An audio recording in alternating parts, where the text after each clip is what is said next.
ਵਾਹਿਗੁਰੂ ਜੀ ਕਾ ਖਾਲਸਾ ਵਾਹਿਗੁਰੂ ਜੀ ਕੀ ਫਤਿਹ। TV 84 ਦੇ ਸਾਰੇ ਦਰਸ਼ਕ ਤੇ ਸਰੋਤੇ ਜਿਹੜੇ ਇਸ ਵਕਤ ਸਾਡੇ ਨਾਲ ਜੁੜੇ ਹੋਏ ਆ, ਮੈਂ ਅਮਰਵੀਰ ਸਿੰਘ ਅੱਜ ਦੇ ਇਸ ਖਾਸ ਪ੍ਰੋਗਰਾਮ ਸੱਚੋ ਸੱਚ ਦੇ ਵਿੱਚ ਆਪ ਸਭ ਦਾ ਤਹਿ ਦਿਲੋਂ ਸਵਾਗਤ ਕਰਦਾ। ਵਿਊਅਰਸ, ਅੱਜ ਅਸੀਂ ਇਸ ਸਾਲ ਦਾ ਅਖੀਰਲਾ ਪ੍ਰੋਗਰਾਮ ਕਰਨ ਜਾ ਰਹੇ ਹਾਂ ਤੇ ਜਿੱਥੇ ਇਸ ਸਾਲ ਦੀ ਨੁਕਤਾ ਨਿਗਾਹ ਚੋਂ ਇਸ ਵਰੇ ਨੂੰ ਦੇਖਣ ਦੀ ਕੋਸ਼ਿਸ਼ ਕਰਾਂਗੇ, ਉੱਥੇ ਨਾਲ ਹੀ ਨਾਲ ਜਿਹੜੀਆਂ ਮੇਜਰ ਡਿਵੈਲਪਮੈਂਟਸ ਨੇ ਉਹਨਾਂ ਤੇ ਵਿਚਾਰ ਚਰਚਾ ਕਰਾਂਗੇ। ਆਪ ਸਭ ਦਾ ਤਹਿ ਦਿਲੋਂ ਸਵਾਗਤ ਹੈ। ਸਾਡੇ ਪਾਕਿਸਤਾਨੀ ਵੀਰ ਭੈਣ ਜਿਹੜੇ ਸਾਡੇ ਨਾਲ ਇਸ ਵਕਤ ਜੁੜੇ ਹੋਏ ਨੇ ਉਹਨਾਂ ਨੂੰ ਅਸਲਾਮ ਵਾਲੇਕੁਮ। ਡਾਕਟਰ ਅਮਰਜੀਤ ਸਿੰਘ ਇਸ ਵਕਤ ਸਾਡੇ ਨਾਲ ਮੌਜੂਦ ਨੇ ਅੱਜ ਇਸ ਪ੍ਰੋਗਰਾਮ ਦੇ ਵਿੱਚ, ਜਿੱਥੇ ਸਭ ਤੋਂ ਪਹਿਲਾਂ ਤੁਹਾਨੂੰ ਮੁਬਾਰਕਬਾਦ ਕਹਿੰਦੇ ਆ ਇਸ ਸਾਲ ਦੇ ਲੰਘਣ ਦੇ ਉੱਤੇ, ਨਵੇਂ ਵਰੇ ਦੀ ਆਮਦ ਦੇ ਉੱਤੇ। ਚੜ੍ਹਦਾ ਤੇ ਲਹਿੰਦਾ ਪੰਜਾਬ ਇਸ ਵਕਤ ਉੱਥੇ ਨਵੀਂ ਸਵੇਰ ਚੜ੍ਹ ਚੁੱਕੀ ਹੈ ਤੇ ਨਵਾਂ ਸਾਲ ਚੜ੍ਹ ਚੁੱਕਿਆ। ਸਾਰਿਆਂ ਨੂੰ ਬਹੁਤ ਬਹੁਤ ਮੁਬਾਰਕਾਂ। ਉਮੀਦ ਕਰਦੇ ਹਾਂ ਤੇ ਅਰਦਾਸ ਕਰਦੇ ਹਾਂ ਰੱਬ ਅੱਗੇ ਕਿ ਜਿਹੜਾ ਨਵਾਂ ਵਰਾ ਹੈ ਇਹ ਸਾਰਿਆਂ ਲਈ ਖੁਸ਼ੀਆਂ ਭਰਿਆ ਹੋਵੇ, ਖੇੜਿਆਂ ਭਰਿਆ ਹੋਵੇ। ਸ਼ੁਰੂਆਤ ਕਰਦੇ ਹਾਂ ਅੱਜ ਦੇ ਪ੍ਰੋਗਰਾਮ ਦੀ। ਡਾਕਟਰ ਸਾਹਿਬ ਤੁਹਾਡਾ ਸਵਾਗਤ ਹੈ ਜੀ। ਵਾਹਿਗੁਰੂ ਜੀ ਕਾ ਖਾਲਸਾ ਵਾਹਿਗੁਰੂ ਜੀ ਕੀ ਫਤਿਹ ਜੀ। ਹਾਂਜੀ ਅਮਰਵੀਰ ਸਿੰਘ ਜੀ, ਤੁਹਾਨੂੰ ਵੀ ਤੇ ਦੁਨੀਆ ਭਰ 'ਚ ਬੈਠੇ ਸਾਡੇ ਬਹੁਤ ਹੀ ਪਿਆਰੇ ਸੋਹਣੇ ਸਿਆਣੇ TV 84 ਦੇ ਵਿਊਅਰਸ ਨੂੰ ਵੀ ਵਾਹਿਗੁਰੂ ਜੀ ਕਾ ਖਾਲਸਾ ਵਾਹਿਗੁਰੂ ਜੀ ਕੀ ਫਤਿਹ ਤੇ ਸਾਡੇ ਬਹੁਤ ਹੀ ਪਿਆਰੇ ਮੁਸਲਮਾਨ ਭੈਣਾਂ ਭਰਾਵਾਂ ਨੂੰ ਅਸਲਾਮ ਵਾਲੇਕੁਮ ਜੀ। ਡਾਕਟਰ ਸਾਹਿਬ, ਸ਼ੁਰੂਆਤ ਕਰੀਏ ਜਦੋਂ ਅਸੀਂ ਜਿੱਥੇ ਨਵੇਂ ਵਰੇ ਦੀ ਆਮਦ ਤੇ ਅਸੀਂ ਗੱਲ ਕਰ ਰਹੇ ਹਾਂ। ਹੁਣ ਜਿੱਥੇ ਲੰਘੇ ਵਰੇ ਨੂੰ ਅਸੀਂ ਦੇਖਦੇ ਹਾਂ, ਜਿਹੜੀਆਂ ਮੇਜਰ ਡਿਵੈਲਪਮੈਂਟਸ ਅਸੀਂ ਬੀਤੇ ਕੱਲ ਦੇ ਸ਼ੋਅ ਦੇ ਵਿੱਚ ਵੀ ਡਿਸਕਸ ਕੀਤੀਆਂ ਸੀ। ਮਤਲਬ ਜਿਹੜੇ ਹਾਲਾਤ ਇਸ ਵਕਤ ਬਣੇ ਹੋਏ ਆ, ਭਾਵੇਂ ਅਸੀਂ ਭਾਰਤ ਸਪੈਸੀਫਿਕ ਜਾਂ ਪੰਜਾਬ ਸਪੈਸੀਫਿਕ ਡਿਵੈਲਪਮੈਂਟਸ ਦੇ ਉੱਤੇ ਜਦੋਂ ਰੱਖ ਕੇ ਦੇਖਦੇ ਹਾਂ ਤੇ ਪੰਜਾਬ ਦੇ ਲਈ, ਸਿੱਖਾਂ ਦੇ ਲਈ ਇਹ ਚੀਜ਼ ਨਜ਼ਰ ਆ ਰਹੀ ਹੈ ਵੀ ਜਿਹੜਾ ਆਉਣ ਵਾਲਾ ਸਮਾਂ ਹੈ ਉਹ ਬਹੁਤ ਖਤਰਨਾਕ ਤੇ ਘਾਤਕ ਹੋਣ ਜਾ ਰਿਹਾ ਹੈ।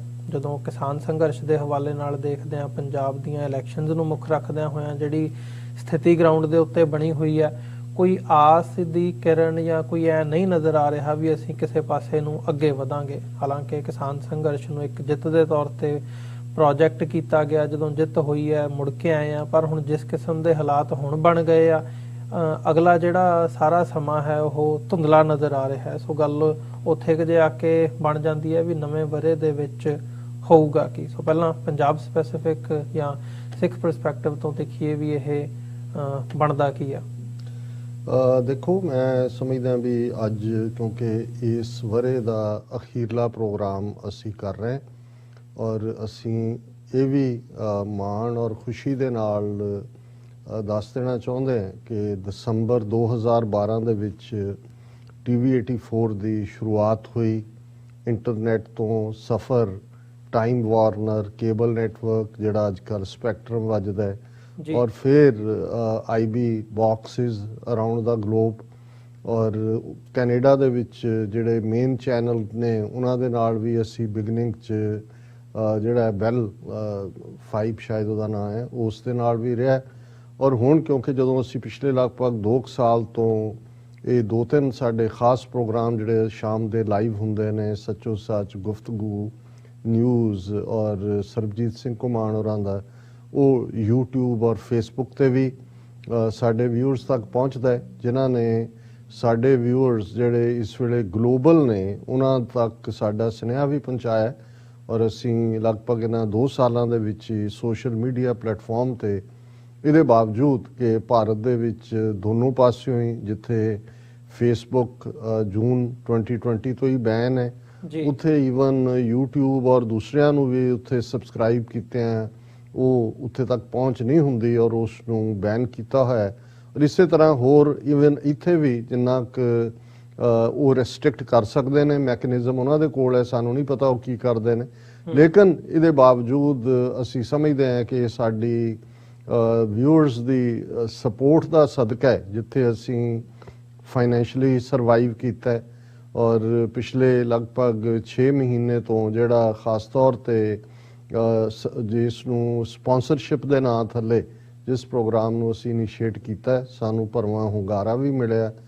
ਅਸੀਂ ਹੌਸਲੇ ਨਾਲ ਅੱਗੇ ਵਧੇ ਔਰ ਅਸੀਂ ਇਹ ਆਸ ਵੀ ਕਰਦੇ ਹਾਂ ਕਿ ਜਿੱਥੇ ਜਿੰਨੀ ਕੋਆਪਰੇਸ਼ਨ ਤੁਸੀਂ ਇਹਨਾਂ ਪਿਛਲੇ 9 ਵਰਿਆਂ ਦੇ ਵਿੱਚ ਦਿੱਤੀ ਹੈ, ਅੱਜ ਹੀ ਵੀਰ Sukhwinder Singh voice of Khalsa TV ਔਰ ਉਹਨਾਂ ਦੇ ਨਾਲ ਇੱਕ ਹੋਰ ਵੀਰ, ਉਹਨਾਂ ਦੀ ਕਾਲ ਸੀਐਟਲ ਤੋਂ ਸਰ ਸਤਪਾਲ ਸਿੰਘ ਪੁਰੇਵਾਲ, ਕਿਉਂਕਿ ਇਹ ਖੁਦ ਮੀਡੀਆ ਪਰਸਨੈਲਿਟੀਜ਼ ਨੇ ਔਰ ਇਹ ਸਾਰੇ ਸਮਝਦੇ ਨੇ ਕਿ ਮੀਡੀਆ ਦੀ ਕੀ ਇੰਪੋਰਟੈਂਸ ਹੈ। ਔਰ ਉਹਨਾਂ ਨੇ ਜਿੱਥੇ ਸਾਡੇ ਵਿਊਅਰਸ ਨੂੰ ਉਹਨਾਂ ਨੇ ਵੀ ਆਪਣੇ ਵੱਲੋਂ ਸ਼ੁਭ ਕਾਮਨਾਵਾਂ ਦਿੱਤੀਆਂ ਨੇ ਵਰਾ 2022 ਦੇ ਲਈ, ਉੱਥੇ ਉਹਨਾਂ ਦਾ ਇਹ ਕਹਿਣਾ ਹੈ ਕਿ ਜਿਸ ਅੰਦਾਜ਼ ਦੇ ਵਿੱਚ ਜਿਵੇਂ ਤੁਸੀਂ ਅੱਜ ਦੇ ਪੰਜਾਬ ਦੇ ਸਿਨੈਰੀਓ ਦਾ ਜ਼ਿਕਰ ਕੀਤਾ ਹੈ ਕਿ ਇਹ ਸਾਰਾ ਪਾਰਟ ਇਸ ਵੇਲੇ ਇੰਡੀਅਨ ਏਜੰਸੀਆਂ ਦੀ ਖੇਡ ਚੱਲ ਰਹੀ ਹੈ ਕਿ ਸਾਨੂੰ ਬਹੁਤ ਜ਼ਰੂਰੀ ਇਸ ਦੇ ਉੱਤੇ ਫੋਕਸ ਹੋਣਾ ਚਾਹੀਦਾ ਹੈ ਕਿ ਅਸੀਂ ਆਪਣੇ ਮੀਡੀਆ ਨੂੰ ਤਾਕਤਵਰ ਕਰੀਏ ਔਰ ਤਾਂ ਕਿ ਗਵਰਨਮੈਂਟ ਦੇ, ਹਕੂਮਤ ਦੇ, ਏਜੰਸੀਆਂ ਦੇ, ਉਹਨਾਂ ਦੇ ਟਾਊਟਾਂ ਦੇ,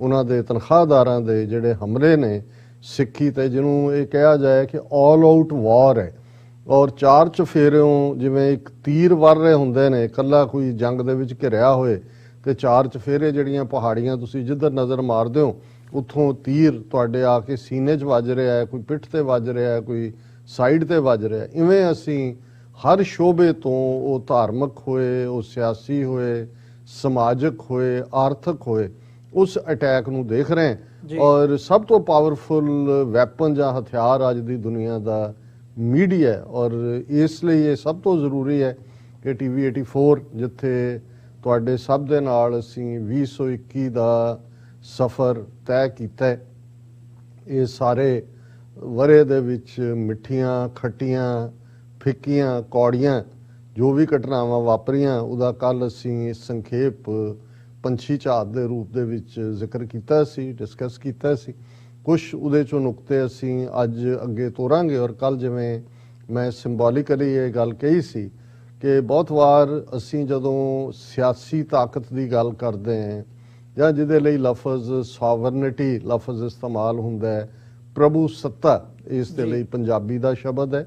ਪੁਰਾਤਨ ਜੇ ਅੰਦਾਜ਼ ਕਹਿਣਾ ਹੋਏ ਤੇ ਬਾਦਸ਼ਾਹਤ, ਜਦੋਂ ਅਸੀਂ ਕਹਿੰਦੇ ਹਾਂ ਕਿ ਬਾਦਸ਼ਾਹ ਜੋ ਚਾਹੇ ਉਹ ਕਰਦਾ, ਸੋ ਪ੍ਰਭੂ ਸੱਤਾ ਲਫ਼ਜ਼ ਵੀ ਪ੍ਰਭੂ ਰੱਬ ਦਾ ਨਾਂ ਹੈ, ਸੱਤਾ ਕਿ ਉਸ ਚੋਂ ਜਿਵੇਂ ਕੁੱਲ ਆਲਮ ਦੇ ਉੱਤੇ ਉਸ ਰੱਬ ਦੀ ਸੱਤਾ ਹੈ, ਇਵੇਂ ਇਸ ਧਰਤੀ ਦੇ ਉੱਤੇ ਆਪਣੀ ਸੋਵਰਨਿਟੀ ਹੋਣਾ, ਆਪਣੀ ਸੱਤਾ ਜਾਂ ਫੈਸਲਾ ਕਰਨ ਦਾ ਹੱਕ ਆਪਣੇ ਕੋਲ ਹੋਣਾ। ਔਰ ਇਹੀ ਕਾਰਨ ਸੀ ਕਿ ਜਦੋਂ even America the declaration of independence ਹੁੰਦੀ ਹੈ ਤੇ ਉਸ ਦੇ ਮੁੱਢਲੇ ਲਫ਼ਜ਼ ਹੀ ਇਹ ਸਨ ਕਿ ਆਲ ਮੈਨ ਆਰ ਕ੍ਰੀਏਟਡ ਇਕੁਅਲ। ਸੋ ਜਿਹੜਾ ਅਦਲ, ਜਿਹਨੂੰ ਅਸੀਂ ਜਸਟਿਸ ਜਾਂ ਨਿਆਂ ਕਹਿੰਦੇ ਹਾਂ, ਬਰਾਬਰੀ, ਇਹ ਸਾਰੇ ਕਿਉਂਕਿ ਰੱਬ ਨੇ ਹਰ ਇੱਕ ਨੂੰ ਜਿਹੜਾ ਹੈ ਉਹ ਸਿਰਜਿਆ, ਮਾਨਸ ਕੀ ਜਾਤ ਸਭ ਹੈ ਏਕ ਹੈ ਪਹਿਚਾਨ ਬੋ, ਇਸ ਲਈ ਕਿਸੇ ਨੂੰ ਕੋਈ ਹੱਕ ਨਹੀਂ ਹੈ ਕਿ ਉਹ ਆਪਣੀ ਰੇਸ ਜਾਂ ਮਜ਼ਹਬ ਜਾਂ ਗਿਣਤੀ, ਜਿਹੜਾ ਮੈਜੋਰਿਟੇਰੀਅਨਿਜ਼ਮ ਜਿਹਦਾ ਅੱਜ ਅਸੀਂ ਸ਼ਿਕਾਰ ਹੋਏ ਹਾਂ, ਜਾਂ ਜੈਂਡਰ ਜਾਂ ਕਿਸੇ ਹੋਰ ਨੈਸ਼ਨੈਲਿਟੀ ਤੇ ਬੇਸਡ ਦੂਸਰੇ ਦੇ ਹੱਕਾਂ ਨੂੰ ਖੋਏ, ਦੂਸਰੇ ਦੀਆਂ ਮੁੱਢਲੀਆਂ ਆਜ਼ਾਦੀਆਂ ਦੇ ਉੱਤੇ ਟਰੈਂਪਲ ਕਰੇ ਜਾਂ ਉਸ ਦੇ ਉੱਤੇ ਉਹ ਗਲਬਾ ਬਣਾਉਣ ਦੀ ਕੋਸ਼ਿਸ਼ ਕਰੇ। ਸੋ ਇਹ ਮੁੱਢਲੇ ਤੌਰ ਦੇ ਉੱਤੇ ਕਿਉਂਕਿ ਰੱਬ ਸੋਵਰਨ ਹੈ, ਰੱਬ ਦੇ ਕੋਲ ਕੁੱਲ ਆਲਮ ਦੀ ਸੱਤਾ ਹੈ ਔਰ ਉਸ ਦੀ ਦੁਨੀਆ ਦੇ ਵਿੱਚ ਰੱਬ ਦੇ ਬਣਾਏ ਕਿਸੇ ਇਨਸਾਨ ਦੇ ਕੋਲ ਇਹ ਹੱਕ ਨਹੀਂ ਹੈ ਕਿ ਉਹ ਦੂਸਰੇ ਇਨਸਾਨ ਦੇ ਹੱਕ ਖੋਏ।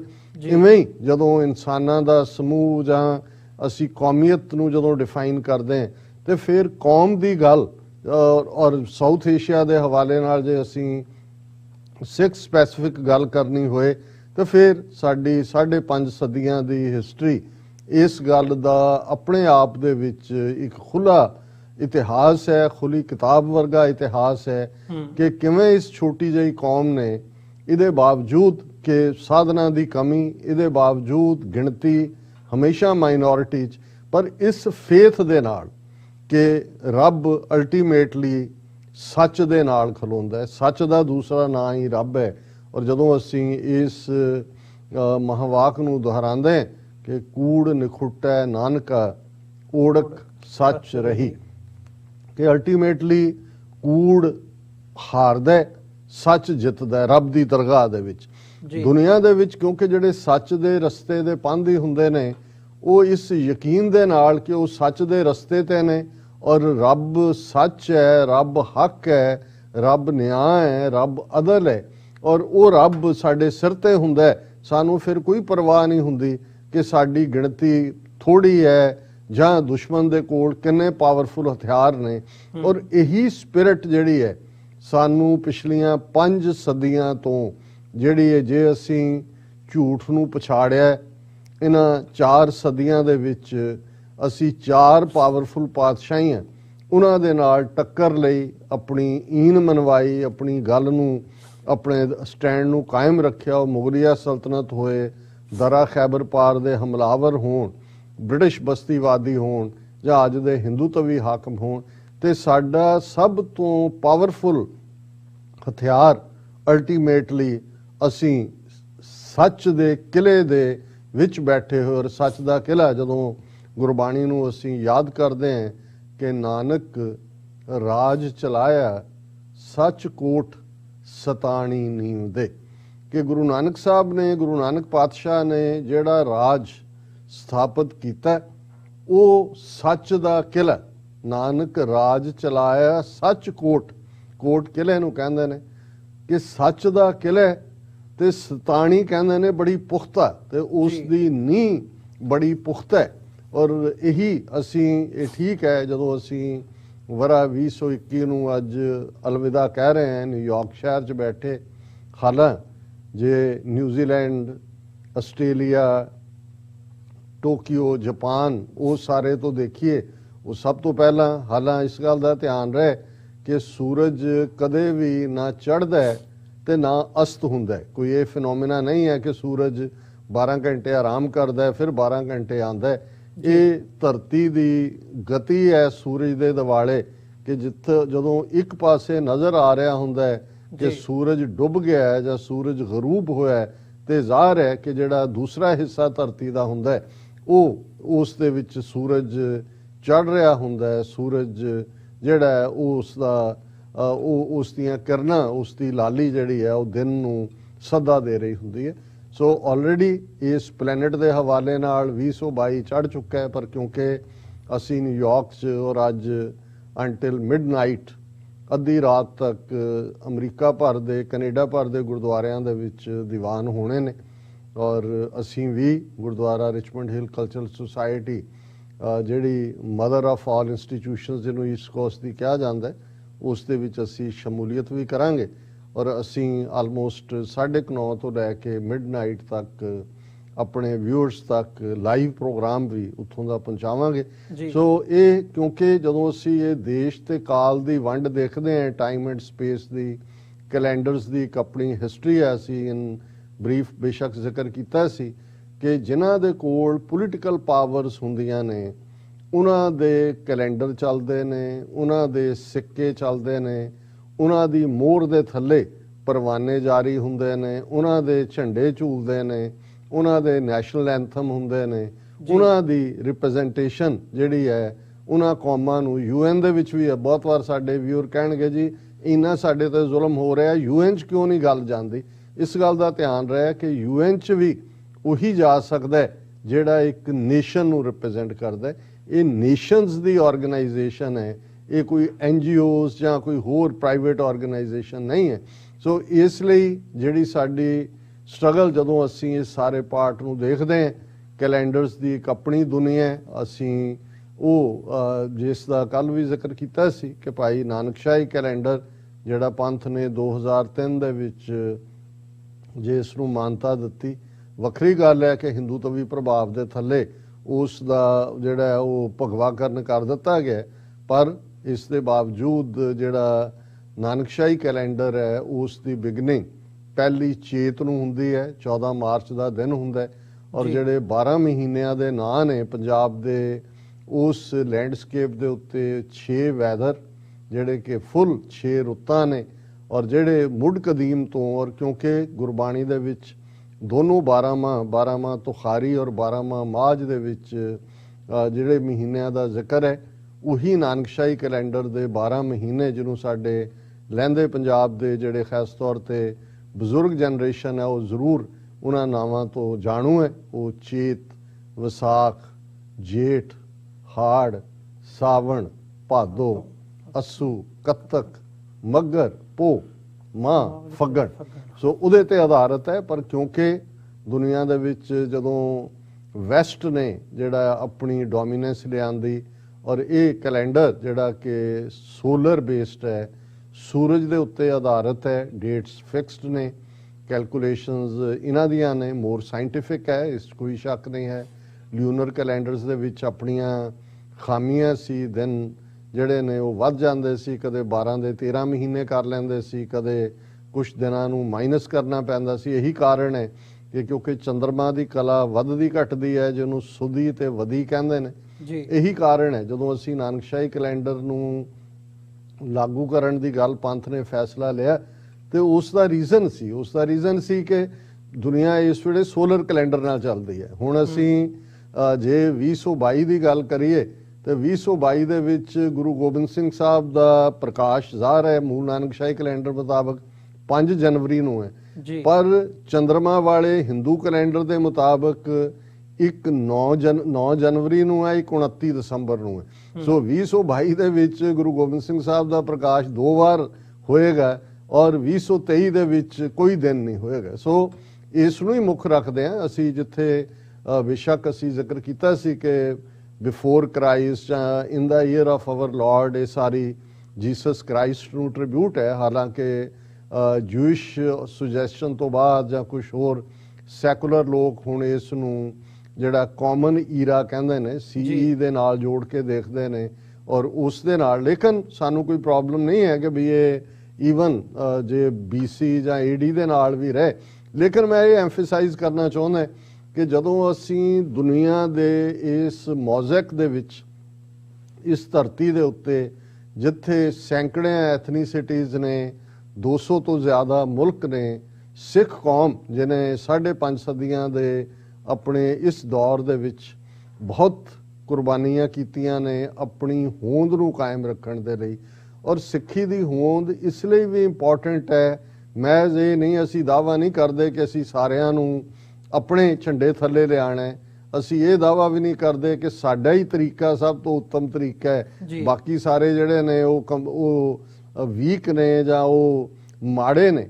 ਪਰ ਅਸੀਂ ਇਹ ਵੀ ਸਮਝਦੇ ਹਾਂ ਕਿ ਇਹ ਸਿੱਖੀ ਦਾ ਬੂਟਾ ਜਿਹੜਾ ਗੁਰੂ ਨਾਨਕ ਸਾਹਿਬ ਨੇ ਲਾਇਆ, 10 ਪਾਤਸ਼ਾਹੀਆਂ ਨੇ ਲਗਭਗ 230 ਵਰੇ 1469 ਤੋਂ 1699 ਤੱਕ ਉਸ ਬੂਟੇ ਨੂੰ, ਉਹ ਖਾਲਸੇ ਦਾ ਫਲ ਜਿਹੜਾ 1699 ਈਸਵੀ ਨੂੰ ਲੱਗਾ, ਇਹ ਖੂਬਸੂਰਤ ਇਨਸਾਨ ਜਿਹੜਾ ਰੱਬ ਦੇ ਨਾਲ ਜੁੜਿਆ ਹੋਇਆ, ਬੁੱਧ ਸੋ ਦੀਪਕ ਜਿਉਂ ਉਜਿਆਰੇ, ਇੰਟੈਲੈਕਟ ਸ਼ਾਈਨਿੰਗ ਲਾਈਕ ਦਾ ਕੈਂਡਲ ਲਾਈਟ, ਸਰੀਰਕ ਤੌਰ ਤੇ ਤੰਦਰੁਸਤ, ਲੇਕਿਨ ਉਸ ਦਾ ਨਿਸ਼ਾਨਾ ਨਾਨਕ ਨਾਮ, ਚੜ੍ਹਦੀ ਕਲਾ ਤੇਰੇ ਭਾਣੇ, ਸਰਬੱਤ ਦਾ ਭਲਾ। ਕੁੱਲ ਇਨਸਾਨੀਅਤ ਜਿਸ ਦੇ ਕਲਾਵੇ ਵਿੱਚ ਹੈ, ਕੁੱਲ ਮਨੁੱਖਤਾ ਨੂੰ ਜਿਹੜਾ ਪਿਆਰ ਕਰਦਾ ਹੈ, ਜਿਹੜਾ ਦਿਨ ਦੀ ਸ਼ੁਰੂਆਤ ਇੱਕ ਓੰਕਾਰ ਦੇ ਜਾਪ ਨਾਲ ਕਰਦਾ ਹੈ ਕਿ ਇਹ ਸਾਰੀ ਕਾਇਨਾਤ ਜਿਸ ਦੇ ਵਿੱਚ ਸਾਡੀ ਧਰਤੀ, ਸਾਡਾ ਅਸਮਾਨ, ਕਈ ਗੈਲੈਕਸੀਜ਼, ਬਿਲੀਅਨਸ ਆਫ ਤਾਰੇ ਸਿਆਰੇ, ਜਿਹੜੀਆਂ ਗੈਲੈਕਸੀਜ਼ ਨੇ, ਉਹ ਸਗਲ ਸਮਗਰੀ ਤੁਮਰੇ ਸੂਤਰ ਤਾਰੀ, ਕਿ ਇਹ ਸਾਰੀ ਕ੍ਰੀਏਸ਼ਨ ਉਸ ਇੱਕ ਤੇਰੇ ਨਾਂ ਦੇ ਧਾਗੇ 'ਚ ਬੱਝੀ ਹੋਈ ਹੈ। ਇਹਦੇ ਨਾਲ ਉਹ ਦਿਨ ਦੀ ਸ਼ੁਰੂਆਤ ਕਰਦਾ ਹੈ ਇਸ ਜਪ ਸਾਹਿਬ ਦੇ ਨਾਲ, ਔਰ ਰਾਤ ਜਦੋਂ ਉਹ ਆਰਾਮ ਕਰਦਾ ਹੈ ਤੇ ਫਿਰ ਉਸ ਦੀ ਇਹ ਮੁਕਾਰਬਿਨ ਤੋਂ ਹੁੰਦਾ ਹੈ, ਗगन में थाल रब चंद दीपक बने, तारका मंडल जनक मोती, धूप मले आन लो पवन चवरो करे, सगल बन राए फुलंत ज्योति। उस दे मन दियां नज़रां दे सामने सारा आसमान जिहड़ा है वो थाल हुंदा है, उस विचले तारे उस जग रहे जिहड़े ने वो दीवे हुंदे ने, और हवा चल रही ये चौर हुंदा है, और सारी बनस्पति, सारी वैजीटेशन, सारी क्रिएशन उस रब दे उत्ते फुल बरसा रही हुंदी है। ये उस दा गुण गायन है। सो जिस सिख दे कोल ये यूनीवर्सल थॉट है, और जे साडी 4 सदियां च 4 रजीम्स दे नाल टक्कर हुंदी है ते वो रजीम्स वो ने जिन्हां दा अपना एक नैरो विजन है, टनल विजन है, जिहदे थल्ले वो इस सरबत दे भले दी सोच वालियां नूं अपने जेर लियाउणा चाहुंदे ने, अपने गुलाम बनाउणा चाहुंदे ने। और यही टक्कर कोई किसी दे नाल वैर विरोध नहीं है, ना ही 18वीं सदी च इस्लाम दे खिलाफ कोई सिक्खी दी लड़ाई सी, टिरनी दे खिलाफ सी, बराबरी दे हक्कां लई सी।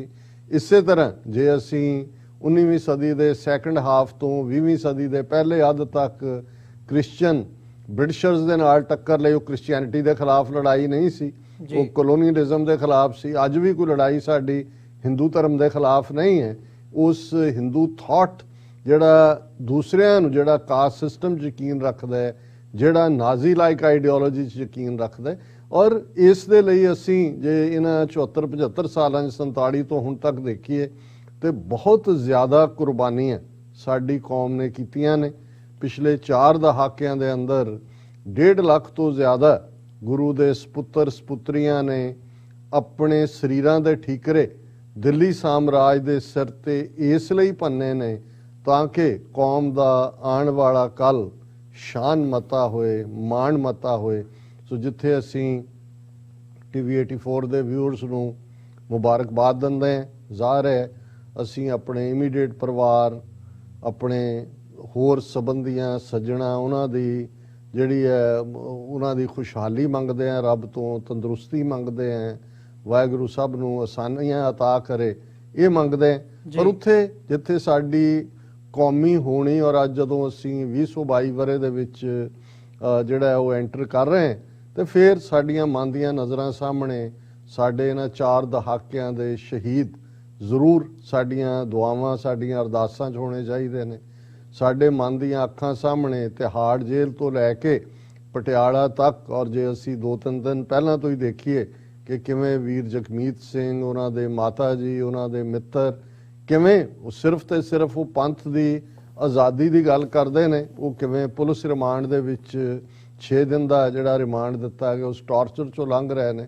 ਔਰ ਇਹ ਕਹਾਣੀ ਪਿਛਲੀਆਂ 4 ਦਹਾਈਆਂ ਤੋਂ ਲਗਾਤਾਰਤਾ ਦੇ ਨਾਲ, ਔਰ 84 ਤੋਂ ਬਾਅਦ ਜਦੋਂ ਕਿ ਸਰਕਾਰ ਨੇ ਜ਼ੁਲਮ ਕਰਨ ਦੇ ਲਈ ਫੌਜ ਦੇ ਹਵਾਲੇ ਪੰਜਾਬ ਕੀਤਾ, ਉਦੋਂ ਸਾਡੇ ਯੋਧਿਆਂ ਨੇ 1 ਦਹਾਈ ਪੂਰਾ ਜਿਹੜਾ ਉਹ ਬਹਾਦਰੀ ਦੇ ਨਾਲ ਟਾਕਰਾ ਕੀਤਾ, ਉਹ ਕੀਰਤੀਮਾਨ ਸਥਾਪਿਤ ਕੀਤੇ। ਸੋ ਅੱਜ ਅਸੀਂ ਜਦੋਂ ਇਸ ਨਵੇਂ ਵਰੇ ਨੂੰ ਸੈਲੀਬ੍ਰੇਟ ਕਰ ਰਹੇ ਹਾਂ ਤੇ ਫਿਰ ਅਸੀਂ ਉਹਨਾਂ ਆਪਣੇ ਅਣਖੀ ਯੋਧਿਆਂ ਨੂੰ ਵੀ, ਆਪਣੇ ਕੌਮ ਦੇ ਸ਼ਹੀਦਾਂ ਨੂੰ ਵੀ, ਔਰ ਉਹਨਾਂ ਸਾਰਿਆਂ ਨੂੰ ਜਿਹੜੇ ਅੱਜ ਵੀ ਜੇਲ੍ਹਾਂ 'ਚ ਬੈਠ ਕੇ ਵੀ, ਔਰ ਪੰਜਾਬ ਦੀ ਧਰਤੀ ਦੇ ਉੱਤੇ ਭਾਰਤ ਭਰ ਦੇ ਵਿੱਚ ਔਰ ਦੁਨੀਆ ਭਰ ਦੇ ਵਿੱਚ ਕੌਮੀ ਅਣਖ ਆਣ ਔਰ ਖਾਲਿਸਤਾਨ ਦੀ ਪ੍ਰਾਪਤੀ ਦੇ ਲਈ, ਤਾਂ ਕਿ ਦਰਿਆਏ ਜਮਨਾ ਤੋਂ ਵਾਘਾ ਤੱਕ ਜਿਹੜਾ ਸਾਡੀ ਤਹਿਜ਼ੀਬ ਦਾ ਮਰਕਜ਼ ਹੈ, ਜਿਹੜਾ ਸਾਡੀ ਸਿਵਲਾਈਜੇਸ਼ਨ, ਸਾਡਾ ਮੁਲਕ ਖਾਲਿਸਤਾਨ ਹੈ, ਔਰ ਅੱਜ ਇੰਡੀਅਨ ਆਰਮੀ ਜੈਕ ਬੂਟ ਥੱਲੇ ਹੈ, ਉਸ ਨੂੰ ਲਿਬਰੇਟ ਕਰਵਾਈਏ। ਮੁਬਾਰਕਬਾਦ ਅਸੀਂ ਜ਼ਰੂਰ ਦੇ ਰਹੇ, ਪਰ ਨਾਲ ਦੀ ਨਾਲ ਮੈਂ ਇਹ ਵੀ ਕਹਿਣਾ ਚਾਹੁੰਦਾ ਕਿ ਸਾਡੇ ਇੱਕ ਬਹੁਤ ਵੱਡੇ ਜਰਨੈਲ ਬਾਬਾ ਗੁਰਬਚਨ ਸਿੰਘ ਮਾਨੋਚਾਲ, ਜਿਹੜੇ ਪੰਥਕ ਕਮੇਟੀ ਜਿਹੜੀ 26 ਜਨਵਰੀ 1986 ਨੂੰ ਅਕਾਲ ਤਖਤ ਦੇ ਸਨਮੁਖ ਸਰਬੱਤ ਖਾਲਸਾ ਨੇ ਥਾਪੀ, ਉਸ ਦੇ ਮੁਖੀ ਸਨ। ਔਰ ਬਾਬਾ ਗੁਰਬਚਨ ਸਿੰਘ ਮਾਨੋਚਾਲ ਵਾਲੀ 5 ਮੈਂਬਰੀ ਪੰਥਕ ਕਮੇਟੀ ਨੇ 29 ਅਪ੍ਰੈਲ 1986 ਨੂੰ ਖਾਲਿਸਤਾਨ ਦਾ ਐਲਾਨਨਾਮਾ, ਡੈਕਲੇਰੇਸ਼ਨ ਆਫ ਇੰਡੀਪੈਂਡੈਂਸ ਜਾਰੀ ਕਰਕੇ ਦੱਸਿਆ ਸੀ ਕਿ ਵੀ ਇੰਡੀਅਨ ਸਟੇਟ ਨਾਲ ਸਾਡਾ ਕੋਈ ਰਿਸ਼ਤਾ ਨਹੀਂ ਹੈ, ਔਰ ਹੁਣ ਅਸੀਂ ਆਜ਼ਾਦ ਖਾਲਿਸਤਾਨ ਦੇ ਲਈ ਹੀ ਸੰਘਰਸ਼ ਕਰ ਰਹੇ ਹਾਂ। ਉਹਨਾਂ ਦੀ ਸ਼ਹਾਦਤ 1993 'ਚ ਹੁੰਦੀ ਹੈ, ਔਰ 1 ਜਨਵਰੀ 1993 ਨੂੰ ਉਹਨਾਂ ਦੀ ਲਿਖਤ ਇੱਕ ਛੋਟੀ ਜਿਹੀ ਨਜ਼ਮ, ਜਿਹੜੀ ਉਹਨਾਂ ਨੇ ਜਦੋਂ ਦੁਨੀਆ 'ਚ ਨਵਾਂ ਵਰਾ ਮਨਾਇਆ ਜਾ ਰਿਹਾ ਸੀ, ਉਹਨਾਂ ਨੇ ਇਹ ਆਪਣੀ ਕੌਮ ਨੂੰ ਝੰਜੋੜਨ ਦੇ ਲਫ਼ਜ਼ ਵੀ ਨੇ। ਔਰ ਮੈਂ ਸਮਝਦਾ ਹਾਂ ਵੀ ਜਦੋਂ ਤੱਕ ਅਸੀਂ ਆਜ਼ਾਦ ਦੇਸ਼ ਖਾਲਿਸਤਾਨ ਦੇ ਮਾਲਕ ਨਹੀਂ ਬਣ ਜਾਂਦੇ, ਹਰ ਨਵੇਂ ਵਰੇ ਬਾਬਾ ਗੁਰਬਚਨ ਸਿੰਘ ਮਾਨੋਚਾਲ ਦੀ ਇਹ ਨਜ਼ਮ ਉਨੀ ਹੀ ਮੀਨਿੰਗਫੁਲ ਹੋਏਗੀ ਜਿੰਨੀ ਅੱਜ ਜਦੋਂ ਮੈਂ ਹੁਣ ਇਹਨੂੰ ਸ਼ੇਅਰ ਕਰਾਂਗਾ। ਸੋ ਮੈਂ ਉਸ ਨੂੰ ਐਸਾ ਉਹਨਾਂ ਦੇ ਲਫ਼ਜ਼ਾਂ ਦੇ ਵਿੱਚ ਹੀ ਕਿਵੇਂ ਆਖਾਂ, ਨਵਾਂ ਵਰਾ ਮੁਬਾਰਕ ਹੋਵੇ। ਮੇਰੇ ਦੋਸਤ ਉਡੀਕਦੇ ਹੋਣਗੇ ਮੇਰੇ ਵੱਲੋਂ ਨਵੇਂ ਸਾਲ ਦਾ ਗ੍ਰੀਟਿੰਗ ਕਾਰਡ। ਮੇਰੇ ਦੋਸਤ ਉਡੀਕਦੇ ਹੋਣਗੇ ਮੇਰੇ ਵੱਲੋਂ ਨਵੇਂ ਸਾਲ ਦਾ ਗ੍ਰੀਟਿੰਗ ਕਾਰਡ। ਐ ਪਰ ਦੋਸਤੋ ਕਿਵੇਂ ਆਖਾਂ ਤੁਹਾਨੂੰ ਕਿ ਨਵਾਂ ਵਰਾ ਮੁਬਾਰਕ ਹੋਵੇ। ਅਜੇ ਤਾਂ ਮੈਂ ਸੰਭਾਲਦਾ ਫਿਰਦਾ ਆਪਣੀ ਵਿਰਾਸਤ, ਜਿਸ ਨੂੰ ਖਤਮ ਕਰਨ ਦੀਆਂ ਕੋਸ਼ਿਸ਼ਾਂ ਜਾਰੀ ਹਨ, ਤੇ ਲੱਭਦਾ ਫਿਰ ਰਿਹਾ ਬਾਪੂ ਦੀ ਪੱਗ, ਕਿਤੇ ਰੁਲਦੀ ਪਈ ਠਾਣੇ ਦੀ ਗੁੱਠ ਚੋਂ। ਅਜੇ ਮੇਰੀ ਮਾਂ ਦੇ ਹੰਝੂ ਨਹੀਂ ਸੁੱਕੇ ਤੇ ਭੈਣਾਂ ਦੇ ਹੌਕੇ, ਜਿਨ੍ਹਾਂ ਦਾ ਲਖਤੇ ਜਿਗਰ ਤੇ ਸੋਹਲ ਫੁੱਲ ਮਧੋਲਿਆ ਗਿਆ ਅਖੌਤੀ ਮੁਕਾਬਲੇ 'ਚ। ਕਿਸੇ ਬੀਆਬਾਨ ਰੋਹੀ ਦੇ ਪੁੱਲ ਤੇ ਅਜੇ ਤਾਂ ਗੁੰਮੇ ਲਾਡੋ ਭੈਣ ਦੀ ਚੁੰਨੀ, ਗੁਆਚੀ ਜਿਹੜੀ ਦਿੱਲੀ ਦੰਗਿਆਂ ਦੌਰਾਨ ਸੀ। ਅਜੇ ਤਾਂ ਮੈਨੂੰ ਗਮ ਖਾ ਰਿਹਾ ਨਾਜ਼ੁਕ ਤਿਤਲੀਆਂ ਦਾ, ਜਿਨ੍ਹਾਂ ਦੇ ਖੰਭਾਂ ਦਾ ਰੰਗ ਹੋ ਗਿਆ ਸਫੈਦ। ਅਜੇ ਤਾਂ ਮੈਨੂੰ ਚਿੰਤਾ ਹੈ ਕਿ ਸਮੇਂ ਦੀ ਗਰਦਸ਼ 'ਚ ਮੇਰੀ ਪਹਿਚਾਨ ਹੀ ਨਾ ਗੁੰਮ ਜਾਵੇ ਕਿਤੇ। ਅਜੇ ਤਾਂ ਮੇਰੀ ਕਲਮ ਕੇਰਦੀ ਰਤ ਦੇ ਹੰਝੂ ਤੇ ਗਾਉਂਦੀ ਖੂਨ ਦੇ ਸੋਹਲੇ। ਅਜਿਹੇ ਭਿਆਨਕ ਮਾਹੌਲ ਵਿੱਚ ਕਿਵੇਂ ਆਖਾਂ ਕਿ ਨਵਾਂ ਵਰ੍ਹਾ ਮੁਬਾਰਕ ਹੋਵੇ। ਉਡੀਕ ਰੱਖਿਓ, ਭੇਜਾਂਗਾ ਗ੍ਰੀਟਿੰਗ ਕਾਰਡ। ਉਡੀਕ ਰੱਖਿਓ, ਭੇਜਾਂਗਾ ਗ੍ਰੀਟਿੰਗ ਕਾਰਡ। ਜਦੋਂ ਸਾਡੇ ਬਾਗੀ ਬਹਾਰ ਆਵੇਗੀ, ਮੇਰੇ ਦੋਸਤ ਉਡੀਕਦੇ ਹੋਣਗੇ ਮੇਰੇ ਵੱਲੋਂ ਨਵੇਂ ਸਾਲ ਦਾ ਗ੍ਰੀਟਿੰਗ ਕਾਰਡ। ਐ ਪਰ ਦੋਸਤੋ, ਕਿਵੇਂ ਆਖਾਂ ਤੁਹਾਨੂੰ ਕਿ ਨਵਾਂ ਵਰ੍ਹਾ ਮੁਬਾਰਕ ਹੋਵੇ। ਬਿਲਕੁਲ ਡਾਕਟਰ ਸਾਹਿਬ, ਬੜੀ ਭਾਵੁਕ ਉਹ ਹੈਗੀ ਆ ਜਦੋਂ ਅਸੀਂ ਦੇਖਦੇ ਹਾਂ ਇਹ ਨਜ਼ਮ ਤੁਸੀਂ ਸ਼ੇਅਰ ਕੀਤੀ ਆ। ਇੱਥੇ ਇੱਕ ਛੋਟੇ ਜਿਹੇ ਕਮਰਸ਼ੀਅਲ ਬ੍ਰੇਕ ਦੇ ਲਈ ਰੁਕਾਂਗੇ। ਵਿਊਅਰਸ, ਇਸੇ ਤਰ੍ਹਾਂ ਸਾਡੇ ਨਾਲ ਜੁੜੇ ਰਹੋ, ਵਿਚਾਰਾਂ ਦਾ ਸਿਲਸਿਲਾ ਐਵੇਂ ਹੀ ਜਾਰੀ ਰਹੇਗਾ ਇੱਕ ਛੋਟੇ ਜਿਹੇ ਕਮਰਸ਼ੀਅਲ ਬ੍ਰੇਕ ਤੋਂ ਬਾਅਦ।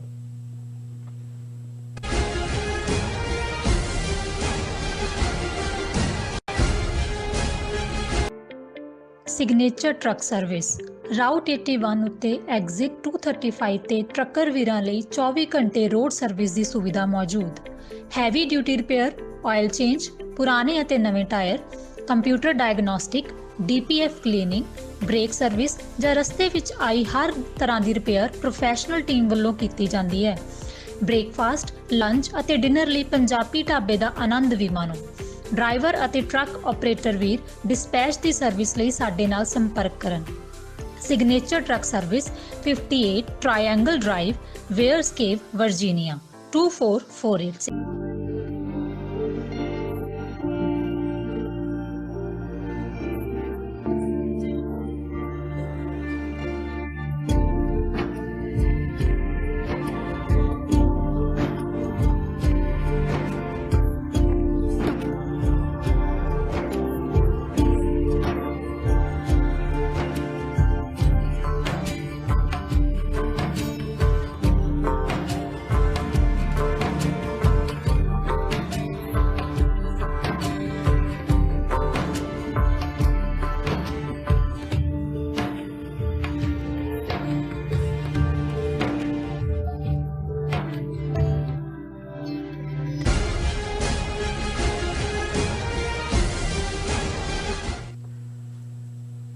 ਵਿਊਅਰਸ, ਬ੍ਰੇਕ ਤੋਂ ਬਾਅਦ ਤੁਹਾਡਾ ਸਾਰਿਆਂ ਦਾ ਸਵਾਗਤ ਹੈ। ਗੱਲਬਾਤ ਨੂੰ ਅੱਗੇ ਤੋਰਦੇ ਹਾਂ। ਡਾਕਟਰ ਸਾਹਿਬ, ਹੁਣ ਗੱਲ ਕਰੀਏ, ਜਿਵੇਂ ਅਸੀਂ ਪਿਛਲੀ ਕੱਲ ਵੀ ਗੱਲ ਕੀਤੀ ਸੀਗੀ ਇੰਡੀਆ ਤੇ ਚੀਨ ਦੇ ਰਿਲੇਸ਼ਨਸ ਦੀ।